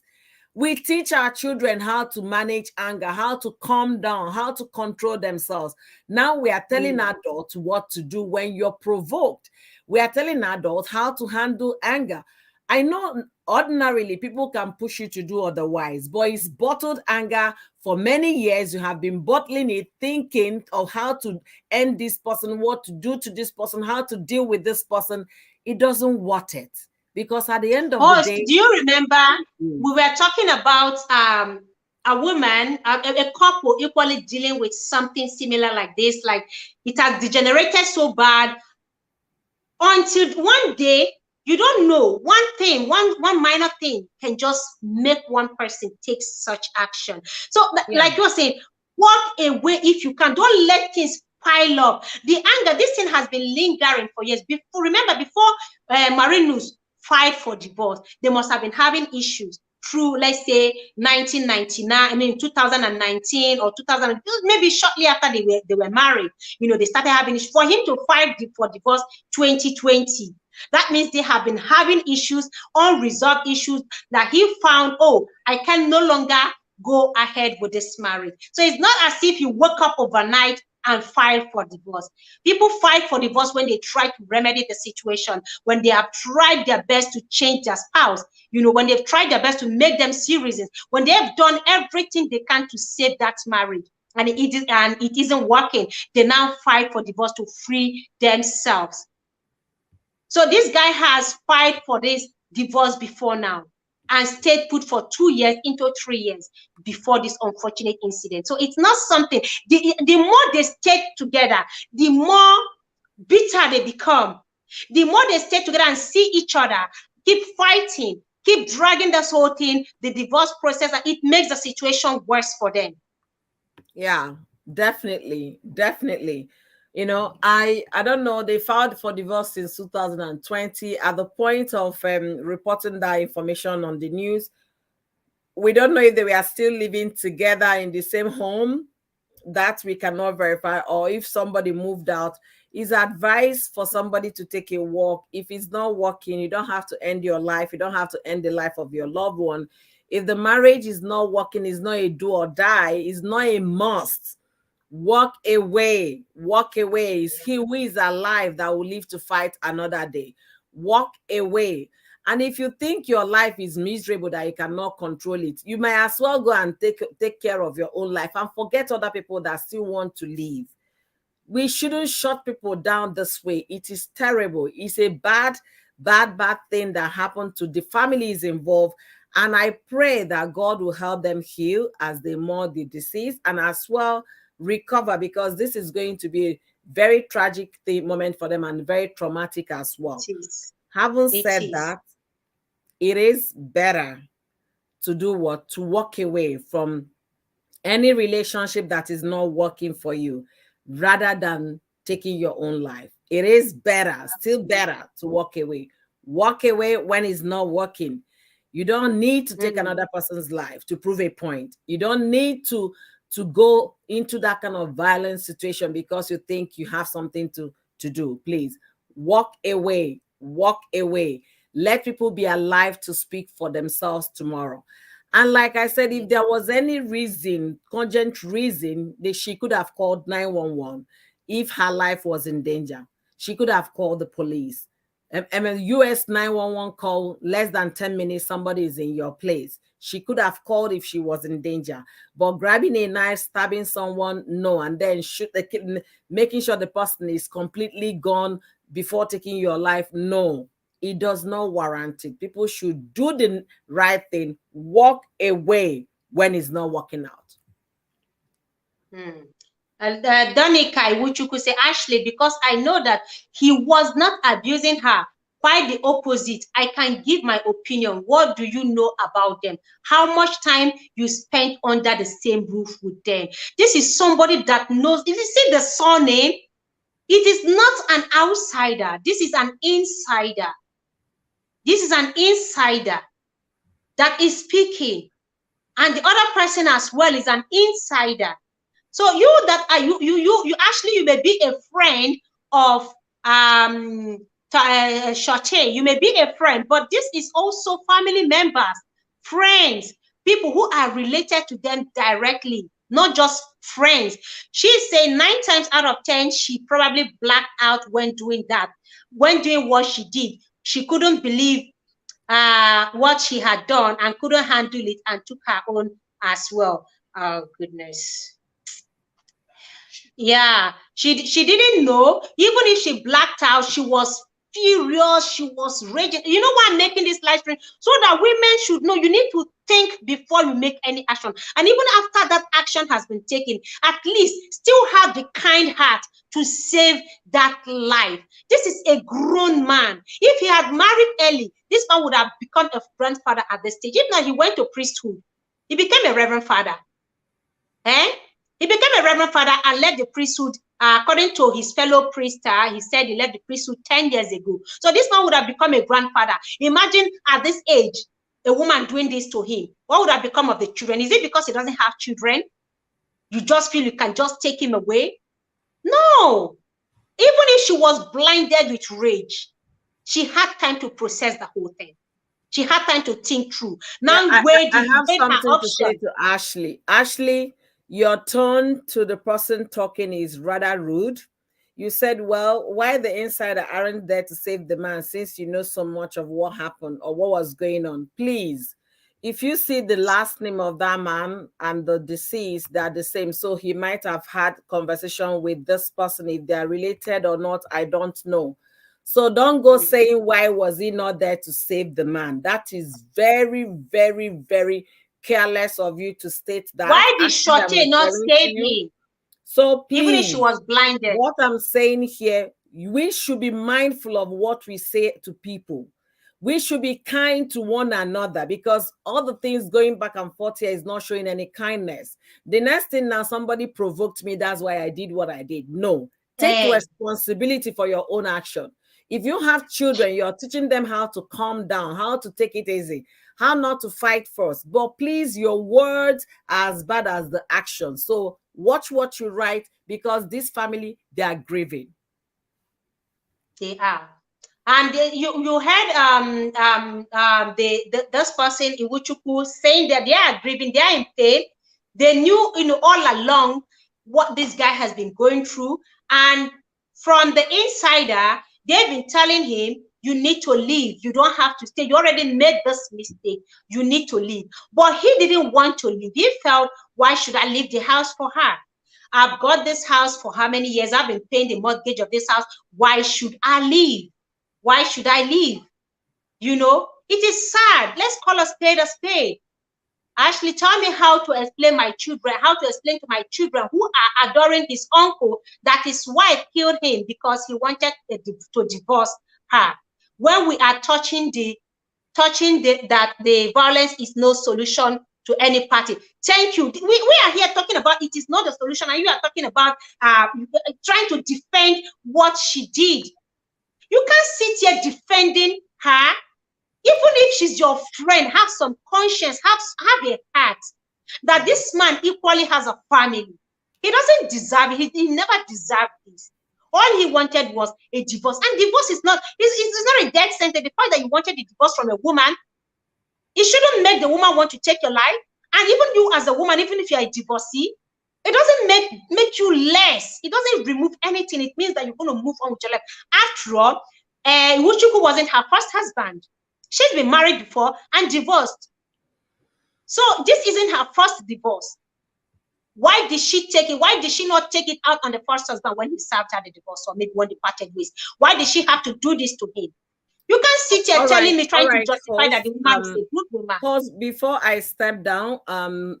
This might have a continuous stream based on information coming up. And I believe by the time the police put out an official statement on this, we'll have more to talk about it. Right now, like I said, we are not definitely going to have a balanced situation here. The families the families of both people involved are hurting at this point. They are grieving, and I believe is the right thing to do is to give them the opportunity to grieve. However, what I'm saying here is everybody should be kind with their words, no matter how you look at it. And those writing in the comment section, the families are grieving. And also, if you're in a marriage and if it's not working, take a walk. If you're being served a divorce paper, sign it. There is no point dragging it back and forth, back and forth. And if you're still living in the same house, if you know you cannot tolerate the heat, why not walk away? You can find another apartment, rent an apartment, both man and woman I'm talking to, walk away until the divorce is final. And I don't see the reason why the divorce should take this long. It's not that they have children, they are battling for their custody. This is a young marriage that is not even up to 10 years. The marriage is not that long. Why is Are you saying 10? They got married 2017 and he filed for divorce 2020. That's 3 years marriage. 3 years married. So why was the divorce back and forth up until now? Are they telling me that the court is still under COVID? That's why they've not been able to sit? No. There is no reason to drag this topic any further until further information are out there for us to speak. And if you have any cogent reason or cogent information to pass, you may as well pass it here. However, let's allow the families involved to grieve the death of their loved ones. And as well, if you are in a marriage and if it's not working, both man and woman, take a walk. If you're served divorce paper, sign the damn shit and end the marriage. But let's sign it and end it. Don't drag it. There is no point dragging it. Dunn-Detail says something that actually poor decision is to break something expensive, for instance, in your anger, not to kill someone. You know, like even breaking things, these are signs of weakness in a man or a woman. You are arguing, you are in the home, and then you pick up the television and then you smash the television. That's even giving. We can even excuse that one, even though it's toxic, even though it's a big red flag in marriage. But not you going to the kitchen, picking up a knife and driving it through a man. Come on. Thank you so much, Oyoyo Mwanyoma. I really appreciate you. Thank you for your contribution and your admonition here. God bless you. You should know of her children if you are the insider. I was the daughter. You would have known. If I was the daughter. Well, we don't know if you are the daughter, Ashley. We don't know. We don't know if you are the daughter. Oyoyo Queen, thank you so much. I'll be wrapping up soon. All right, so host, I think you have to be rounding it up right now. Don't go further. I want to thank Nemozo. If you get nobody what I think what ya meche fa kai po because ndana and then it's near how So thank you so much, everybody that contributed in this conversation. Like I said, if marriage is not working out for you, take a walk and be alive to discuss tomorrow. You can still find a great person out there to love you and appreciate you. With that, I take my leave. Thank you for having me, host, and thank you for all you so do. Much. Stay well. Thank you. Thank you. All right. Good night. Thank you so much, Oyoyo Mwanyoma. I appreciate you. Yes. So rounding up now, I'll be saying nobody deserves to live this world this way. If the marriage is toxic, you are not happy in it, please, by all means, walk away. And divorce doesn't mean it's the end of your life. You don't have to take a life because you've been served. Eat your breakfast that you've been served in peace. You don't have to let it degenerate. And as a married woman, you've been served and you don't feel safe under the same roof anymore. Please find another apartment. Move away from that home. It is not usually safe. This isn't the first time things like this have happened. It has happened countless number of times. Walk away. That is the safest thing to do in order to avoid hard. I know. Regret always comes at last when people don't think before they take any action. It always ends in pain. Leave when you can. And in the heat of argument, please do not go and lock the door and keep your spouse in there saying, we must finish this discussion, we must finish this argument. No, leave that door open. So whoever wants to walk away should walk away without any restriction. Let that door be open. In the heat of argument, why lock the door? Why restrain your partner? Why try to stop? Walk away. That's the only way you can think straight. That's the only way you can breathe. That's the only way you can take a deep breath and end that charade. Please, if you want to see a therapist or a specialist, go ahead and see a specialist for counseling. Marriage is not a do or die affair. You don't have to die in there. You don't have to end your own life in there. It isn't a do or die affair. You can always divorce and remarry. You can always do so. The reason people's lives are being cut short is because some feel, why should I, after everything I have done for you, after everything I have contributed, after everything I have worked for, you cannot drop me this way, you can't leave me. No, there is life. You have your life ahead of you. You have beautiful life ahead of you. You have your whole life ahead of you. So if you are in a toxic marriage and you don't feel safe, walk away. It's sad he made this mistake by not walking away. I feel sad. If only he had known that the woman he got married to is going to end his life, he would have probably left that house instead of staying put in the heat of argument. If there's anything, for those of you who feel you know Ashley, who feel you know Charté, you know her too well, yet you don't want to say anything about her. I wish you are the boss. But one thing I'm going to tell you watching me right now is let your anger not override your sense of reasoning. Think before you act. Don't be too emotional. It is this emotion that has made people do the unthinkable thing. It is this emotion that has made people take stupid decisions. Do not be too emotional. Reason. Think before you act, so that your anger will not push you into doing things that you never prepared for, you never bargained for. More informations are coming up, and of course, I'm going to continue on this live stream. I'm going to continue. I will still stream if I get more information. You know why? Because enough is enough. And don't expect me to give women who did such a thing a shoulder to lean on. No, there is no shoulder. I'm going to call a spade a spade. More women are also deleted, not just men. And when that happens, I speak about it. So don't expect me to just side to say, because I'm a woman, I'm going to take the side of Charté. No, I don't know her. I only know Marinus Iwuchukwu. Thank you, everyone, for your time. Thank you so much. I appreciate you all. I'm going to be rounding up now. Cornelius, I really appreciate you. Thank you.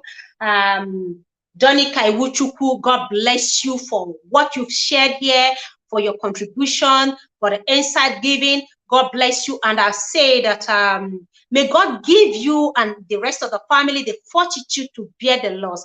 May God give you all comfort. I pray that God will console you. This is a big loss to the entire family, to the entire Iwuchukwu family. It is a big loss. He was a great man. He was a good man until his death. He was a caring, kind man until his death, and never deserved this. I pray that God will give everyone, the entire family, friends, and relatives, the grace, the fortitude to bear this huge loss. Like I said, I'm going to continue on this topic because I am interested in it, and I want to see it that at least a voice is lended. Somebody has to speak out. Okay. Thank you, everyone, for your time. I appreciate you. Cornelius, thank you. Thank you so much. You all have an amazing night rest. Okay. Bye-bye. Thank you so much, Janika. Bye.